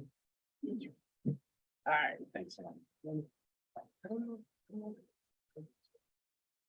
This is You gotta not talk working. loud. Doesn't seem like it's working. That's actually better for me. That's why I don't have to You hold can it. speak into this mic. Yeah. Yeah. Very good.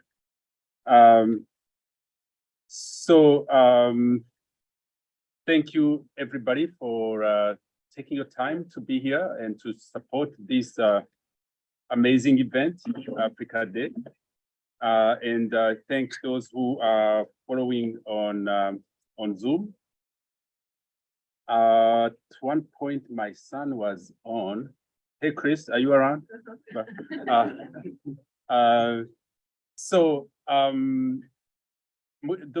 I'm going to present is it's a continuation of the discussion we had with Dr. Carlos Lopez about African development strategies around the idea of integration. Our focus, the theme is about the African continental free trade area. And I was asked to answer the question, discuss the question of whether this is going to transform Africa. I actually did a poll on Twitter. And right now, I was saying, is it a yes, is it a no? It depends or uncertain.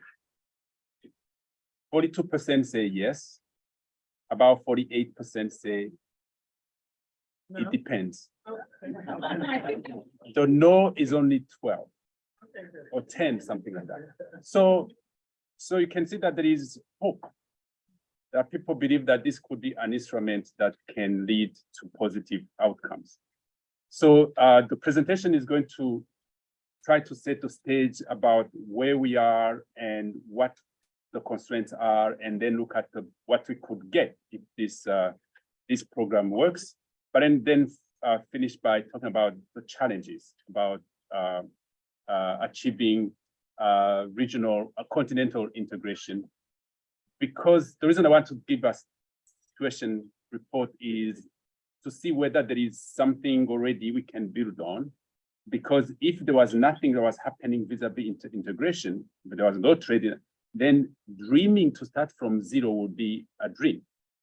But if there is something that's already happening, then it's a matter of, can we improve on that? So, okay, so I have to be able to run this. Okay, so 2018, the leaders of African countries met at the extraordinary summit of the AU and decided to create the African Free Trade,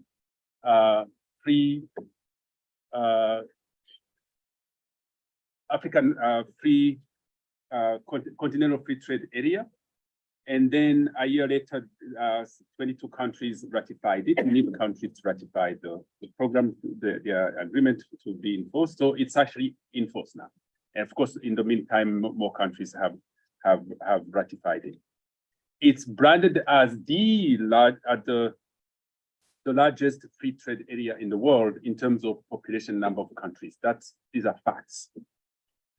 But of course, the reality is that this mass of land represents much less in terms of economic power.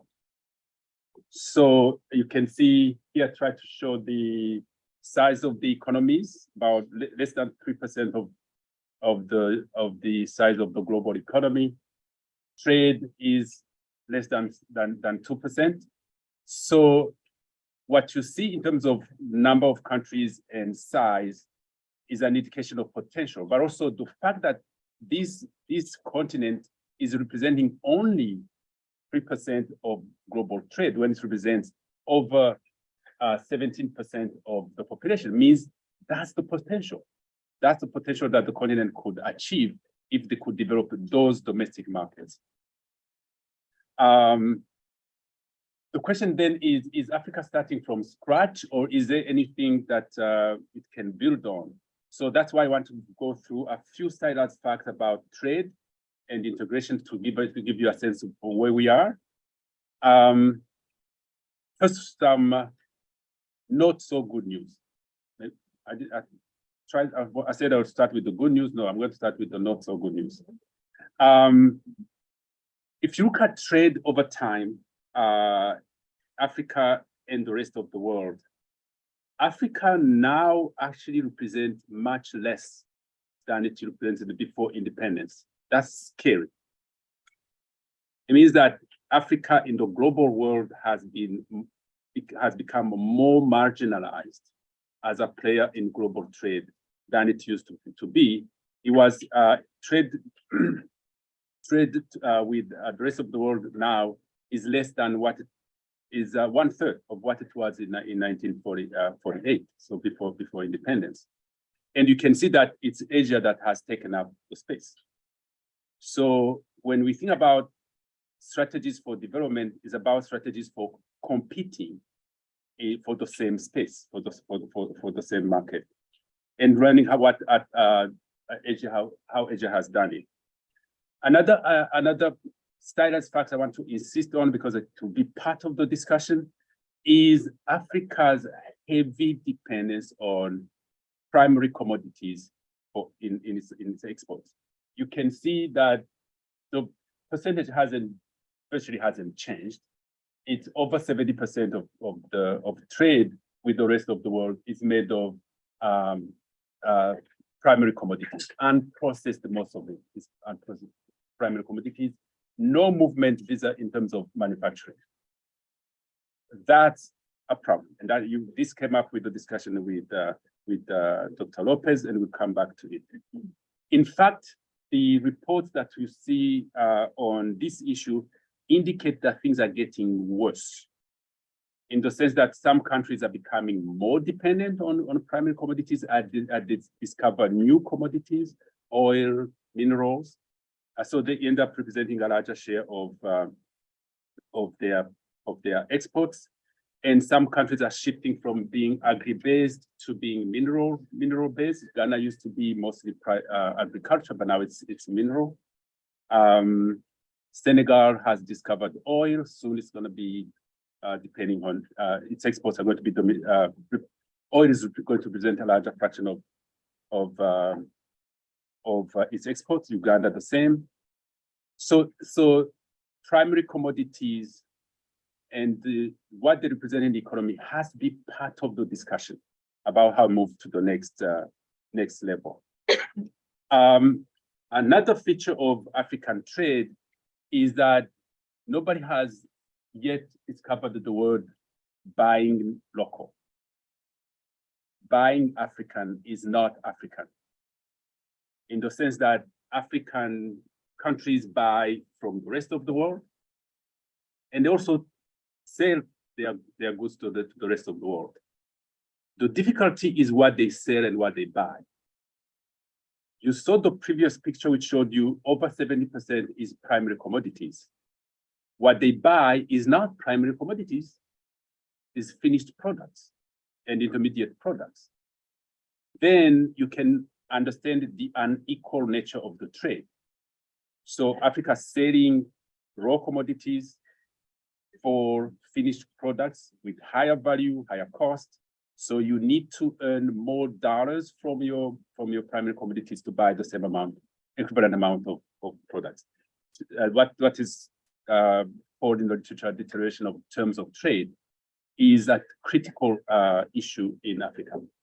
Now, when we look at the trade within Africa, which is what the AFCFTA is trying to promote, increasing trade within Africa. The little good news is that the percentage of trade that's in the continent has been on the rise. Too slow for my liking, but this is heading in the right direction. You can see here, it shows the intra-trade, just exports. It has been rising, not as much as we would expect. The other feature of trade between African countries is absence of complementarity.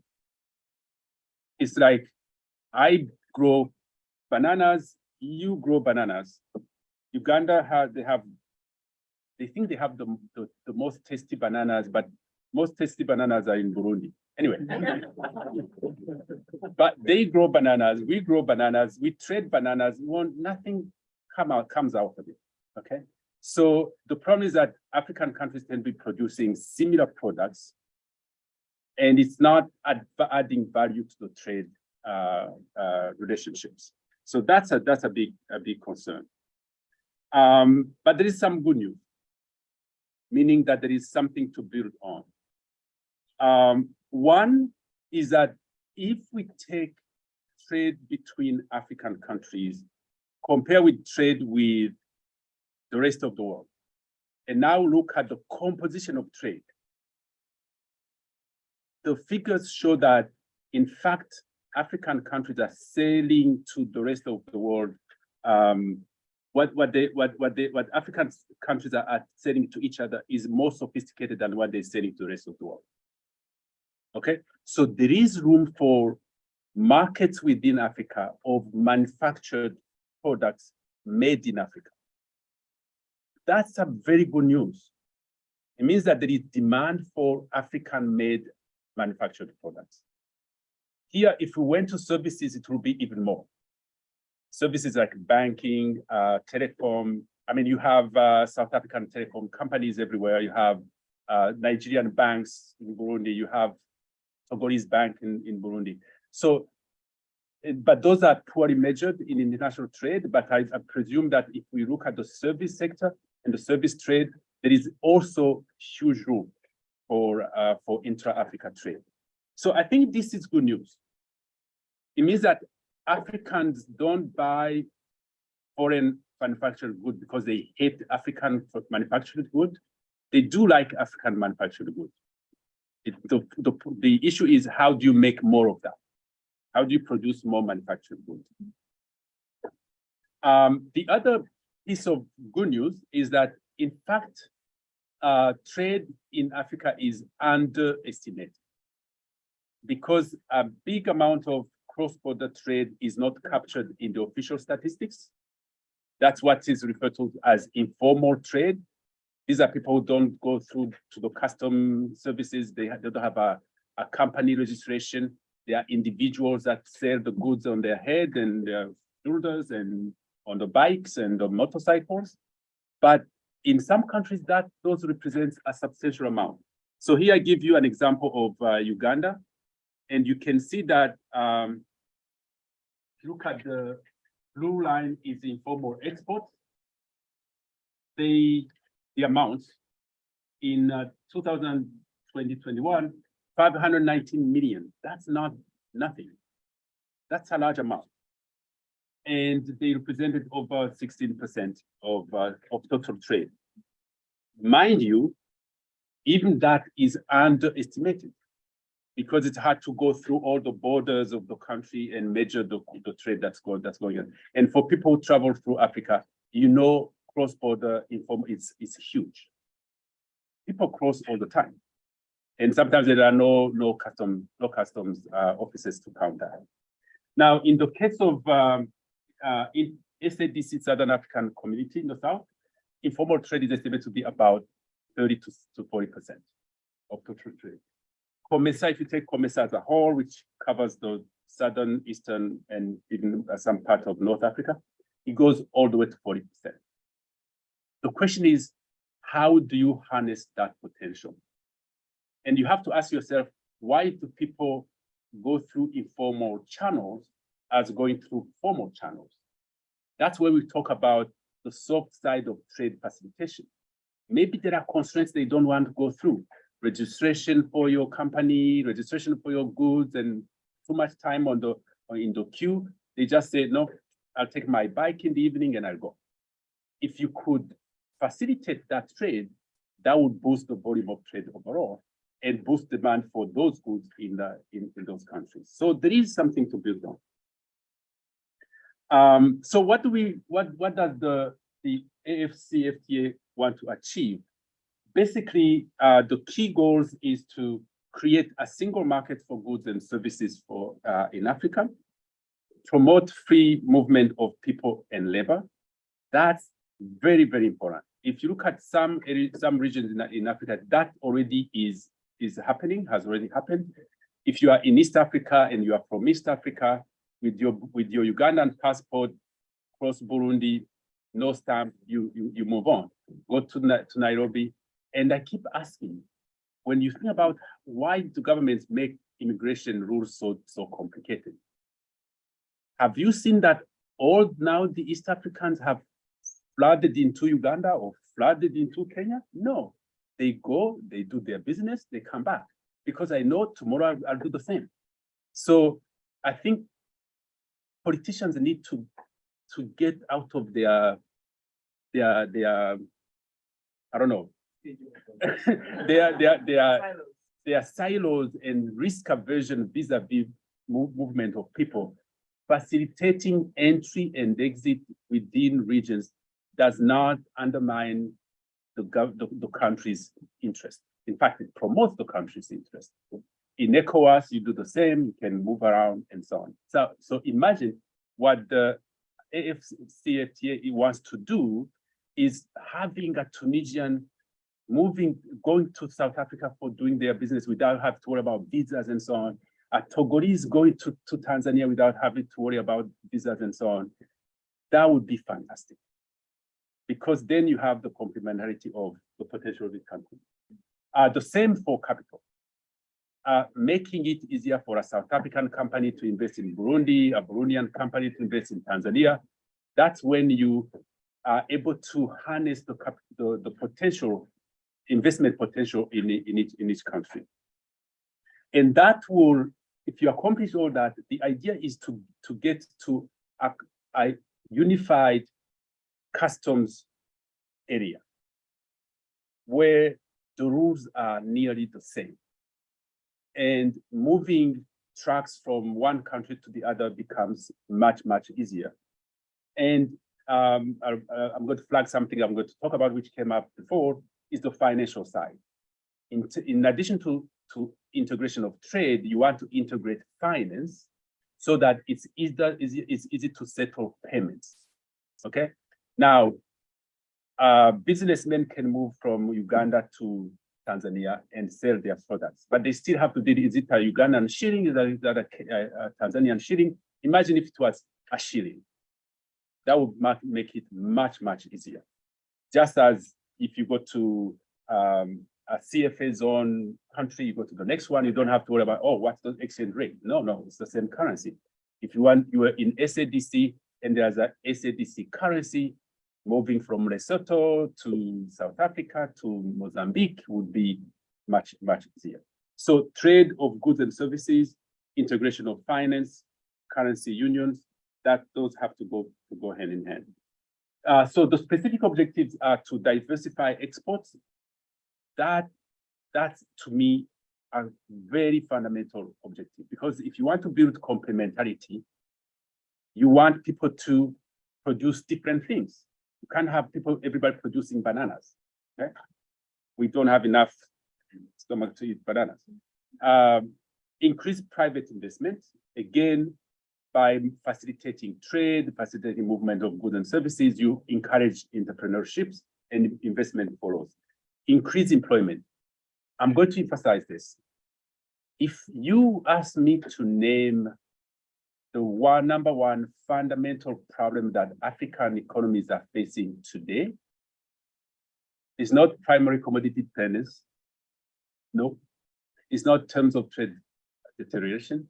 It's youth unemployment.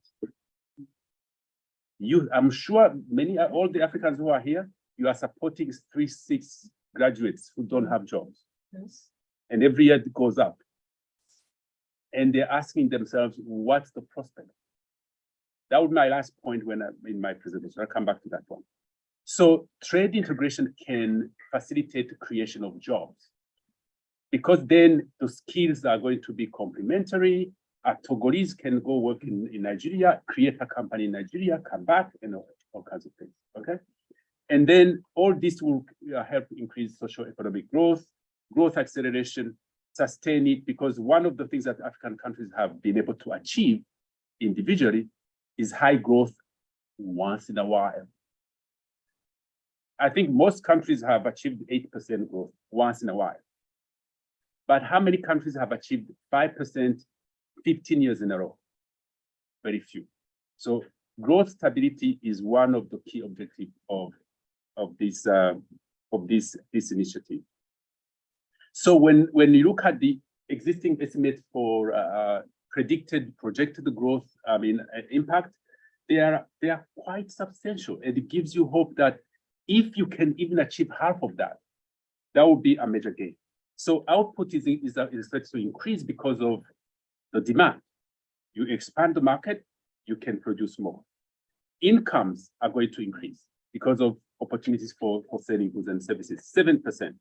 Exports, 29% of increase between now and 2039, mostly intra-Africa. Mostly intra-Africa. That's very important. These numbers are not mine, they're from the World Bank. But if you look at the ones from the ECA, they are all the same.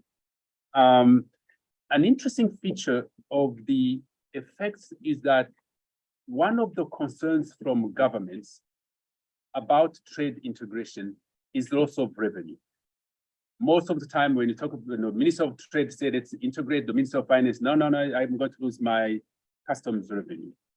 The reality is that when you look at the actual revenue generation in African countries, very little comes from intra-Africa trade on tariffs.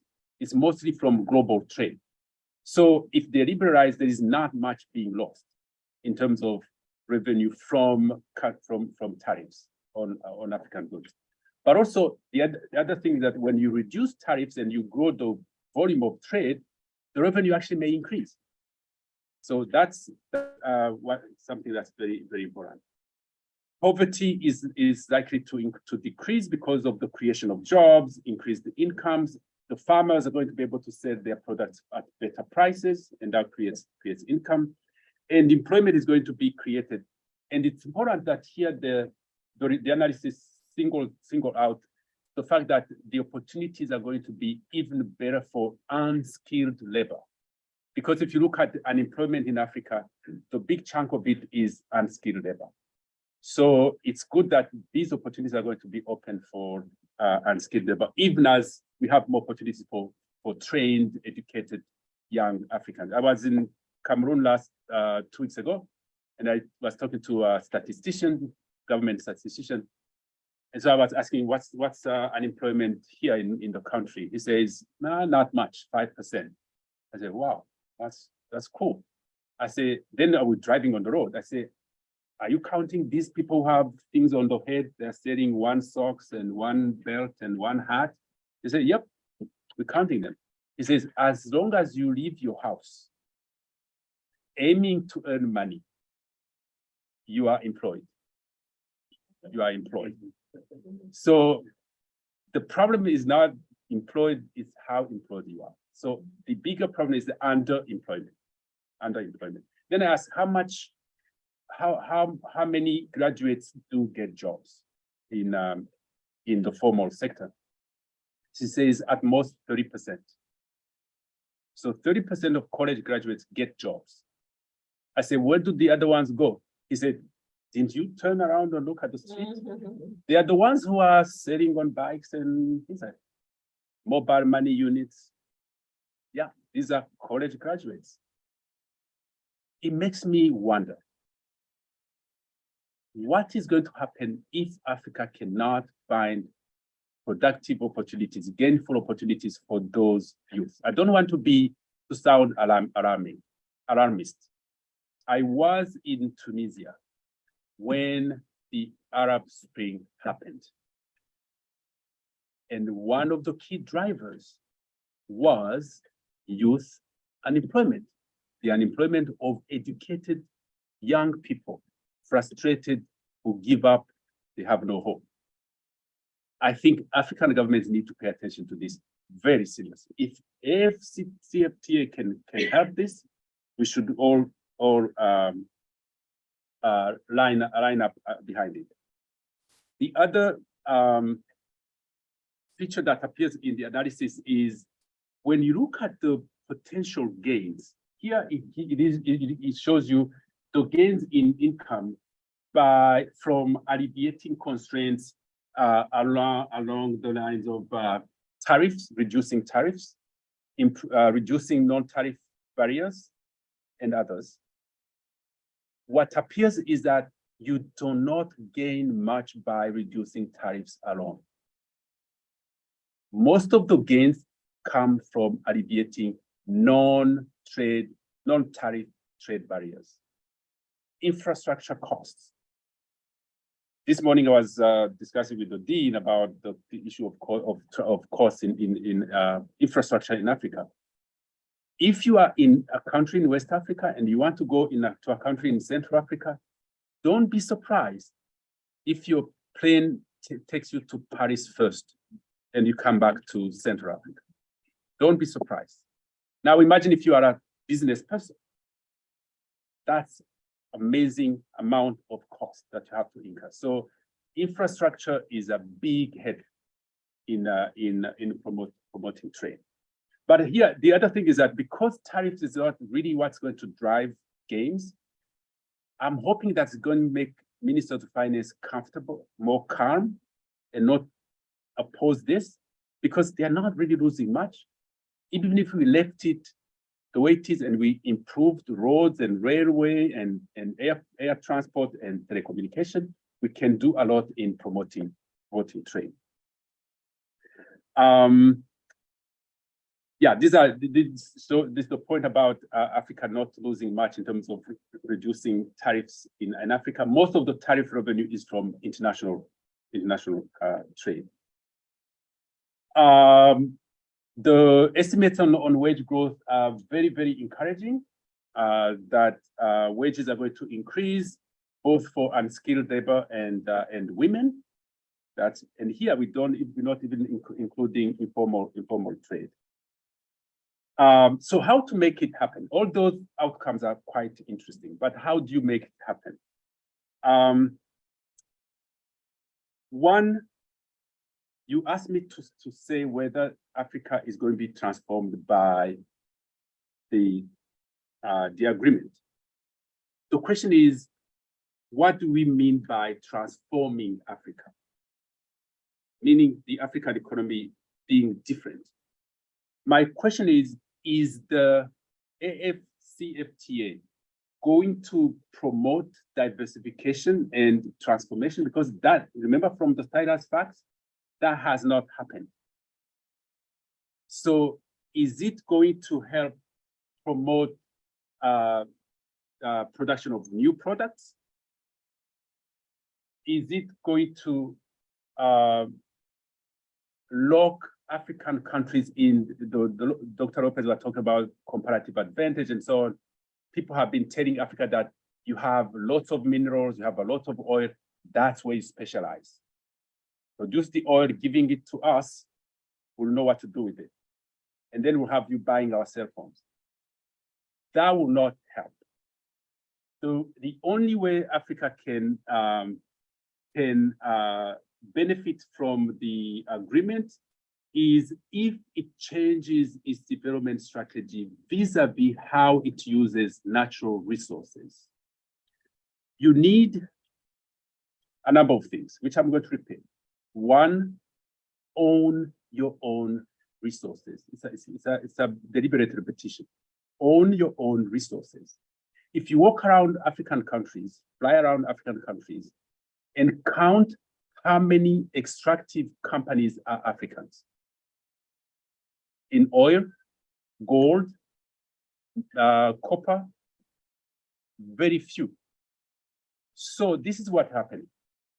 Africa opens its underground to the rest of the world. Companies come, take the copper, take the gold, raw, and ship it abroad. They pay no taxes because they declare all the time losses. So corporate profit is zero. Okay? There are no other profit, and the rents that they agree is minimal. And then they get tax waivers for 20, 25 years. Okay? So the capital that came to exploit the resources was from abroad. The profits that were made were zeroed out, went out. The tax that was going to be collected was given away. So somebody tells me, what is Africa getting for its mineral resources? Nothing. I wish it was nothing, actually. I wish it was nothing. It's negative because the minerals are gone. The soil is polluted.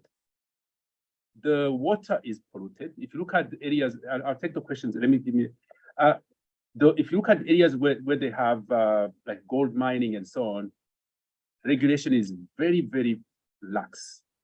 So water is polluted. Those communities are going to keep getting the consequences of the exploitation for years. Diseases and all kinds. So I think Africa has been too generous in giving up its resources for too long. So one thing they need to do is, one, own your resources in the sense that in the agreements that African governments are signing, I want to see what's the proportion of shares owned by the government. People are going to say, oh, Leons, you have to nationalize. No, it's not nationalization. Africa has assets that is going to, if we are entering in a partnership, you bring your capital, I bring my assets. Then we join in the venture. I should have a share that corresponds to my assets. Botswana has started that. In the diamond industry, they have been losing so much money to international corporations. Now the government of Botswana is a shareholder in De Beers, which means that when De Beers exploits diamonds in Botswana, Botswana gets a cut. When De Beers exploit diamonds wherever in the world, Botswana benefits. Why can't Angola do it for oil? Why can't Gabon do it for oil? Why can't other countries do it for minerals? It's business. These companies will still make money, a lot of money. So the idea that if African countries change the game, the companies are going to run away, nobody will come. I wish they ran away and nobody comes back. Then Africans can learn how to do it. Okay? I bet you nobody's going to run away because it's a business proposition. We're not saying come and lose your money. We're saying come and make profit, but legitimate profit, normal profit, but let the people also benefit from the venture. So that's the only way Africa is going to integrate into the value chain, because right now they are at bottom. They should move up into processing. In fact, what really amazes me is that in countries where they have actually attempted that, you have oil refineries in African countries. I was in Cameroon. They have an oil refinery. Now they have difficulties. There was a fire accident, but before that it was functioning. The funny thing is that that factory processed oil imported from abroad, whereas Cameroon has its own oil. So the day it was built, did not somebody think about the technology to process Cameroonian oil? So it's not that African countries cannot build factories to process oil in Africa. I think it's a political decision. Those who are benefiting from the status quo don't want to change, whether domestic or foreign, and that's the only reason. People tell you there's no capacity.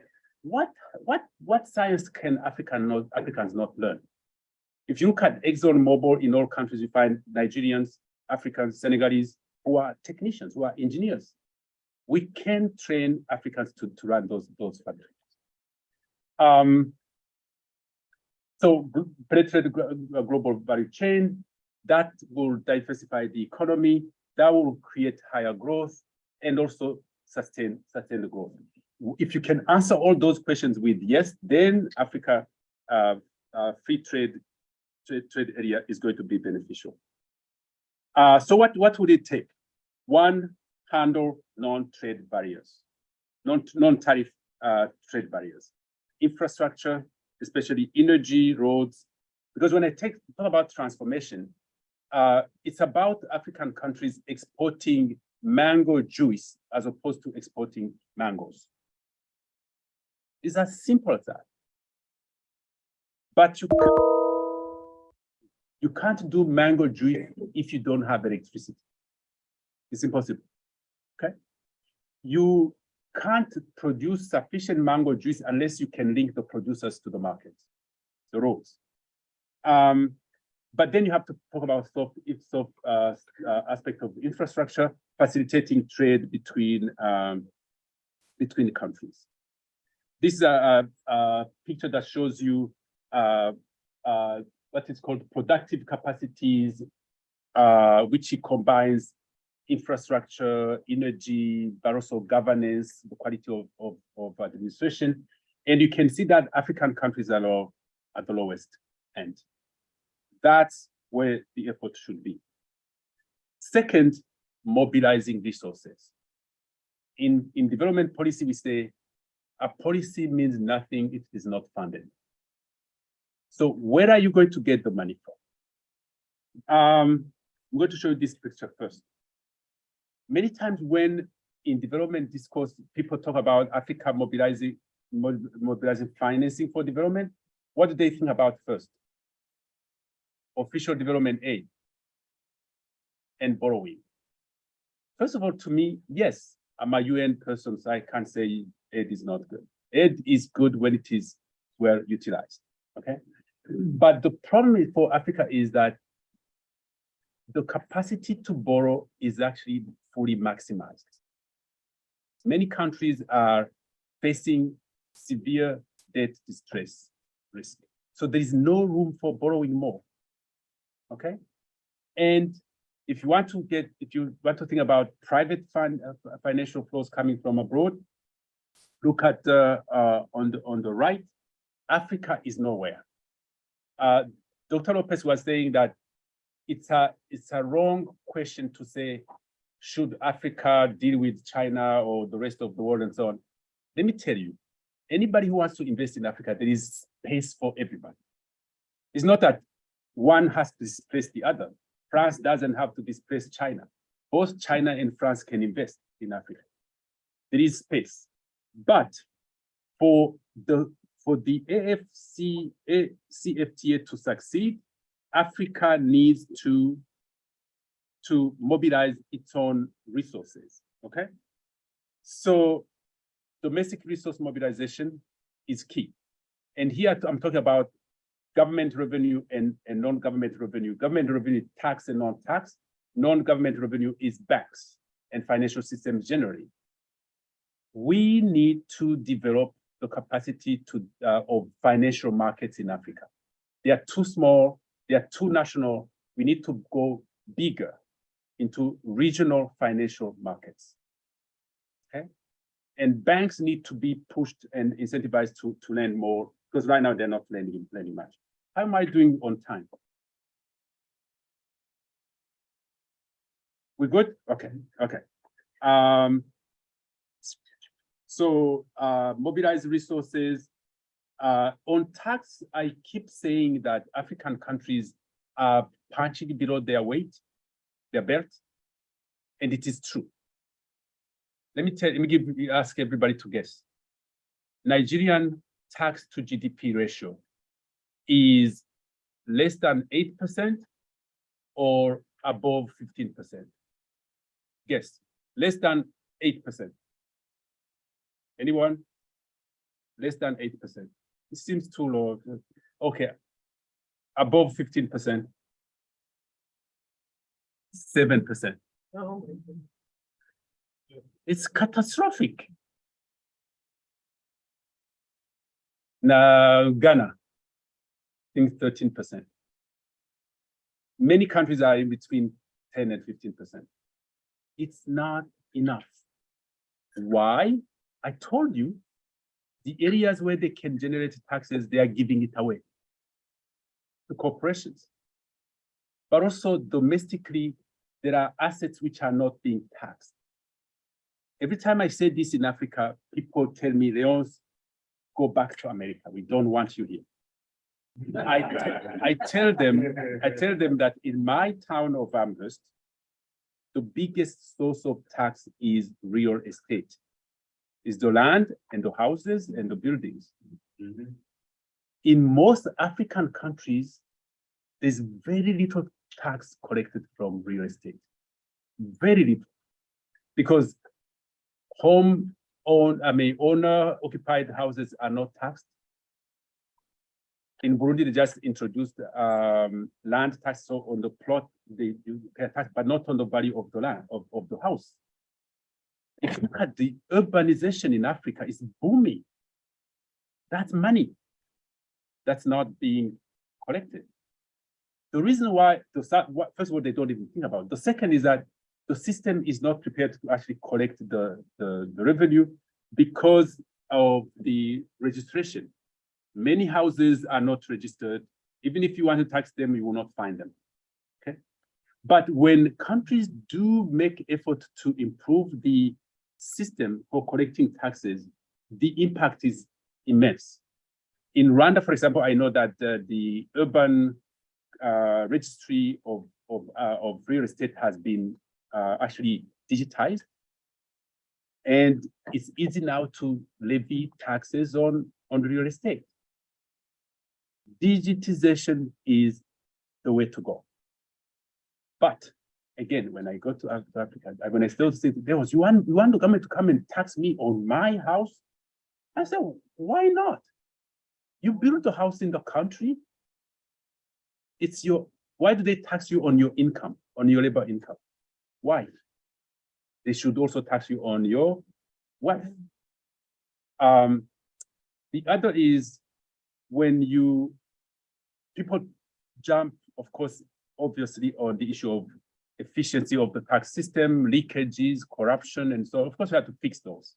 But the first thing is to expand the tax base, because many times governments, when you tell them to raise taxes, to raise tax revenue, they hit the same people, the same big companies, and that are the same taxpayers. No, you need to expand the tax base. Then the financing. I think one thing that needs to happen to facilitate trade is facilitate payment systems. If you have to always have dollars to buy goods and services and euros to buy goods and services, that adds a roadblock on intra-African trade. So if I'm buying goods from Tanzania or from Kenya, why can't we find a system where I don't have to acquire euros? I should be able to sell within the region without having to worry about acquiring. Here, I'm not talking about abandoning euros, abandoning the dollars. I'm just talking about for intra-regional trade, there should be a settlement mechanism that allows neighboring countries to trade without having to worry about accumulating foreign exchange reserves. Okay? That will facilitate trade, also facilitate investment. Build on develop economic complementarity. Diversification can't be trading, exchanging bananas only. That requires improving manufacturing and going up in the value chain. One thing that's always known in trade integration is that there are losses, there are losses and gains, and some countries may lose in this area. So you have to figure out a mechanism of compensation, so that everybody can actually buy into the system. Because if you have a country that's going to only lose, they are not going to support the program. Then peace and political stability. You can't develop trade when there are wars, because you even can't incentivize trade between two countries that are seen as enemies and adversaries and so on. So that's, to me, is indispensable. So to summarize, some of the things that some I covered, some I didn't. One is, I think, to be able to, as African countries, to come up with a candid assessment about the potential and the challenges. Because many times I see people who are uncomfortable about talking about problems.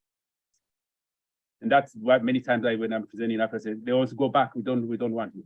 Because I'm telling them things they don't want to hear, because they are challenges.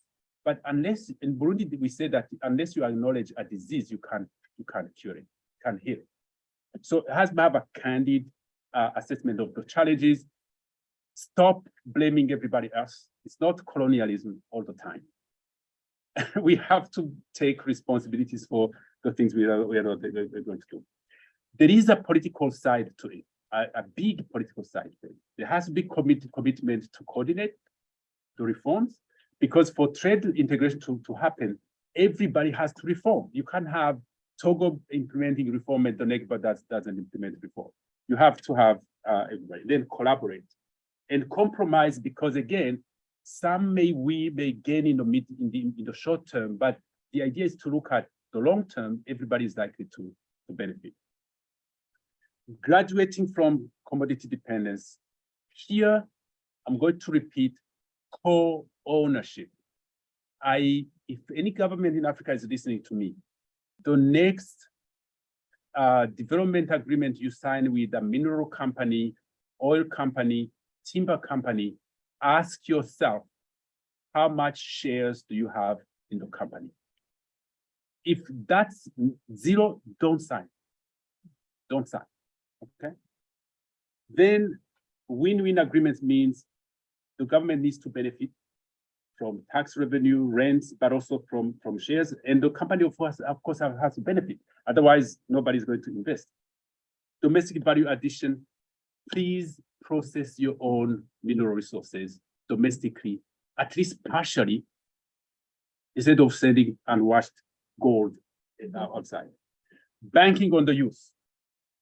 To me, youth unemployment is key. But at the same time, the youth are actually entrepreneurs. What frustrates me many times is politicians saying, yeah, the youth should create their own jobs. Okay, how do they do that? They should invest. How do they do that? They should find capital. How do they do that? In Cameroon, for example, I was happy to hear that the government has a program of internships, postgraduate internships in companies and in the governments which are paid. Because many times a young person goes to ask for a job, they say, what's your experience? I have no experience. So you can help them to transition in Burundi, there is a bank for youth. That's how you do it. You give them the means to start.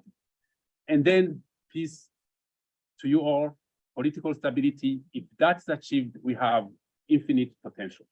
Thank you.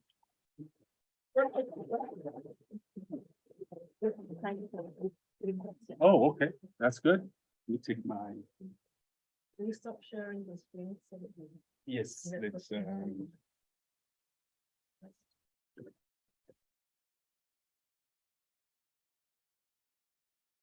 Have at least time for at least 3 questions. That is going to be moderated by Professor Bano. I don't see him.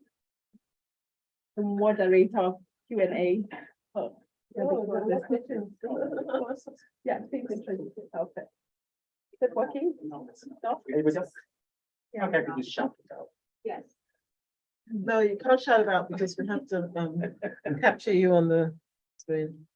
When is it? Okay. This is my channel. Sorry. Guys, come in here a minute. What happens? I can sing it to you. I don't think it's been working since. Earlier. But it's okay. Yeah, I think it. All right, just Okay. speak up, please. Yeah. There you go. Yeah, my name is Elias Okaja, I'm a graduate student here. My question goes to one of the key things you talked about. That is, the importance of infrastructure cannot be gainsaid in the process of economic development. In the previous, I think, 20 years or so, a lot of African countries have borrowed massively, mostly loans underwritten by China, and also the infrastructure company that have been built through the Chinese. And this expansion of infrastructure is good, but on the other hand, is also led to a lot of African countries being over leveraged in terms of their debt, which some of them are not experiencing as a distress. Can you speak to the cost benefit analysis of this massive, quick, most recent expansion of infrastructure development in Africa through Chinese loans? Should I take the questions and then we answer them? Yeah. Yeah, let's take a few. Okay. Well, let's go on this side and then I'll come back to you. Okay?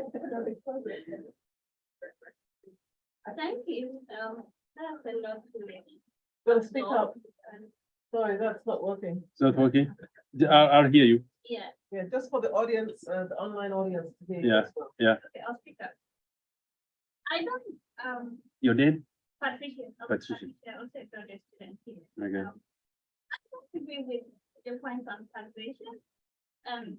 Which one? I made the many tax.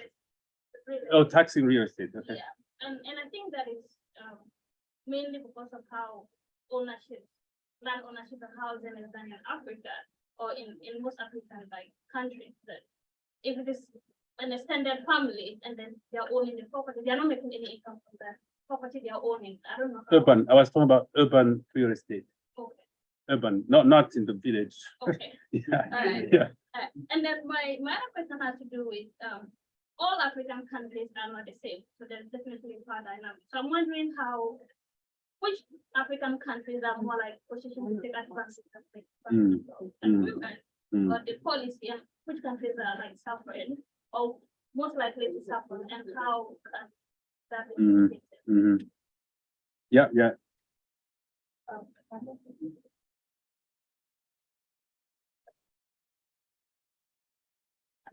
Thank I- you very much. I thought you said it's not, is it working? It's not. Yeah, yeah, so, It gives me the idea. yeah. Yeah, so imagine it's working. My name is Adebobola and I'm a graduate student, global governance and human security. I'm from Nigeria. Maybe if you stood up. So, stand up. Yeah. The projection is for the online audience. It's for Thank the you online of So yeah. much. Oh, Yep. so I said I'm Adebobola from Nigeria. I'm a graduate student of global governance and human security. And this is a very brilliant presentation. I just want to talk about or ask that because the free trade amongst African countries, most of production and all that will still need to leave Africa because Africa cannot buy all the goods alone. It must be, an exchange. What happens when countries in Africa decide to implement these things and all that, and are being whipped by the global governance structure in the global north, where things like labeling of products that are not meeting up to standard because they are taking advantage of their own production. So how do we move away from such labeling of global governance structures that block the growth of this such free trades and such production by African countries?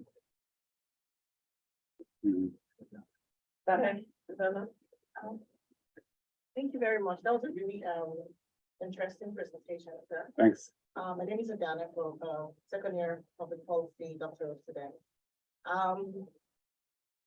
The tax base, you talked about increasing the tax base in Africa, right? I think taxation should be a symbiotic relationship between the government and the people. But what you see in Africa is the fact that people, they produce their water, they build their roads themselves, everything is basically self-help. So how do you increase the tax base? What is the tax going to be for? So it's really down to telling people in Africa you want to increase the tax base when everything that you're supposed to use the tax to, they produce it themselves. Most schools in Africa are private schools. You're not doing public schools. The public schools are not properly funded. So you hardly see people that really in public schools, right? So what exactly is increasing the tax base doing for people? So really, they shouldn't actually be getting taxed. Yeah, let's vote for zero tax. Right. We'll have two more. Yeah. Sir, and then Dr. Okay. And then we have one question online. Okay, then. My name is Jonathan Jackson. Now, regards to tax base, I'd say this. Tax base is used for things such as building this university. Okay, you gotta understand that also tax base gives to less fortunate. So there's a reason for tax bases. There is definitely a reason. That's why, what usually governments or local regional governments do that is develop those basic things such as roads, such as buildings, such as things like water, trash, etc. So that's one thing. But my question was more in regards to private investment and finance. You're looking at this in regards to like the central banks in Africa. You know what? And you say that they're not very strong. Is that maybe they need to get like people right out from here, like Robert Smith or some of the billionaires that are here to invest in those situations. As I say, we're creating capital funds and money markets within Africa to develop that situation. And yes, and they do need to compete against the euro and the US. You know what? That needs to be their own internal situation. Okay. Yeah. Thank you. And last question. Oh, no. Oh, for God. Thank you so much again, Professor Leons, for the very inspiring presentation. My name is Bonkisa. I know you. So my question is related to the informal sector. You have discussed the informal sector and the problem of accounting for the majority of youth on skilled labor. It is clear that the informal sector in Africa is important. Myself, being from Niger, it consisted about 70% of employment. So how can country and ultimately the AFCFTA project maximize this potential? Particularly, should actions be directed towards formalizing this sector or adapting governance system to informal systems? I have another linked question, and that is related to the current situation. In terms of regional integration, when we are thinking about regional integration, we are so hopeful to see the Pan-African vision happening in Africa. Yet we are seeing cases of xenophobia and Afrophobia. How is the project addressing those issues? Thank you. Thank you. We have just one question online. Yeah. Dr. Nkamba, and then we'll let you respond to everybody. Okay. Thank you. Question, Pick up the- from Dorcas. Thank you very much for the great presentation. And African is about to experience demographic transition where older adults population is increasing drastically. What could be the projections for productive aging as you struggle with youth unemployment? Thank you. Ooh. Okay. Okay. All right. So I guess I can come back for another conference because each question can be a conference. Very important question raised here about how do we finance infrastructure, and if in the context where domestic revenue is low, the solution has been to go out and look for loans, those who can borrow, funded by international institutions like the World Bank or bilateral donors, China. By the way, China, many times people think that I think they outcount the number of projects funded by China because China funds projects, but also execute projects funded by others. So what people are concerned about is the buildup of debt that comes from that. For me, development is like any other business. You have to look the long term. You borrow to build infrastructure because you are counting on the proceeds that are going to accrue from the infrastructure development by creating activities, facilitating trade, which then expand the income base. And chances are that if this is combined with sectoral policies that promote export orientation, that some of the activities being generated will be also creating export revenue, and you can repay the loan. So I think one, make sure that the loan is long-term. It would be catastrophic if you are borrowing 2-year, 3-year loans to build a road. That's bad. But 15, 20 years, that's fine because you count that the economy is going to respond and be able to. If we look at the countries that have used these kinds of funding well, I was in Nairobi in December, having not been there since COVID. I jumped on the taxi going to the hotel from the airport. I was reading, and then I was at the hotel. I said, "What happened?" The highway. Okay. I lived in Ethiopia before they did the major infrastructure construction. It's amazing. So if you want to do business, you feel empowered. So that grows the economy and that helps. But borrow long term, make sure that you encourage export-oriented activities so that you can generate the export.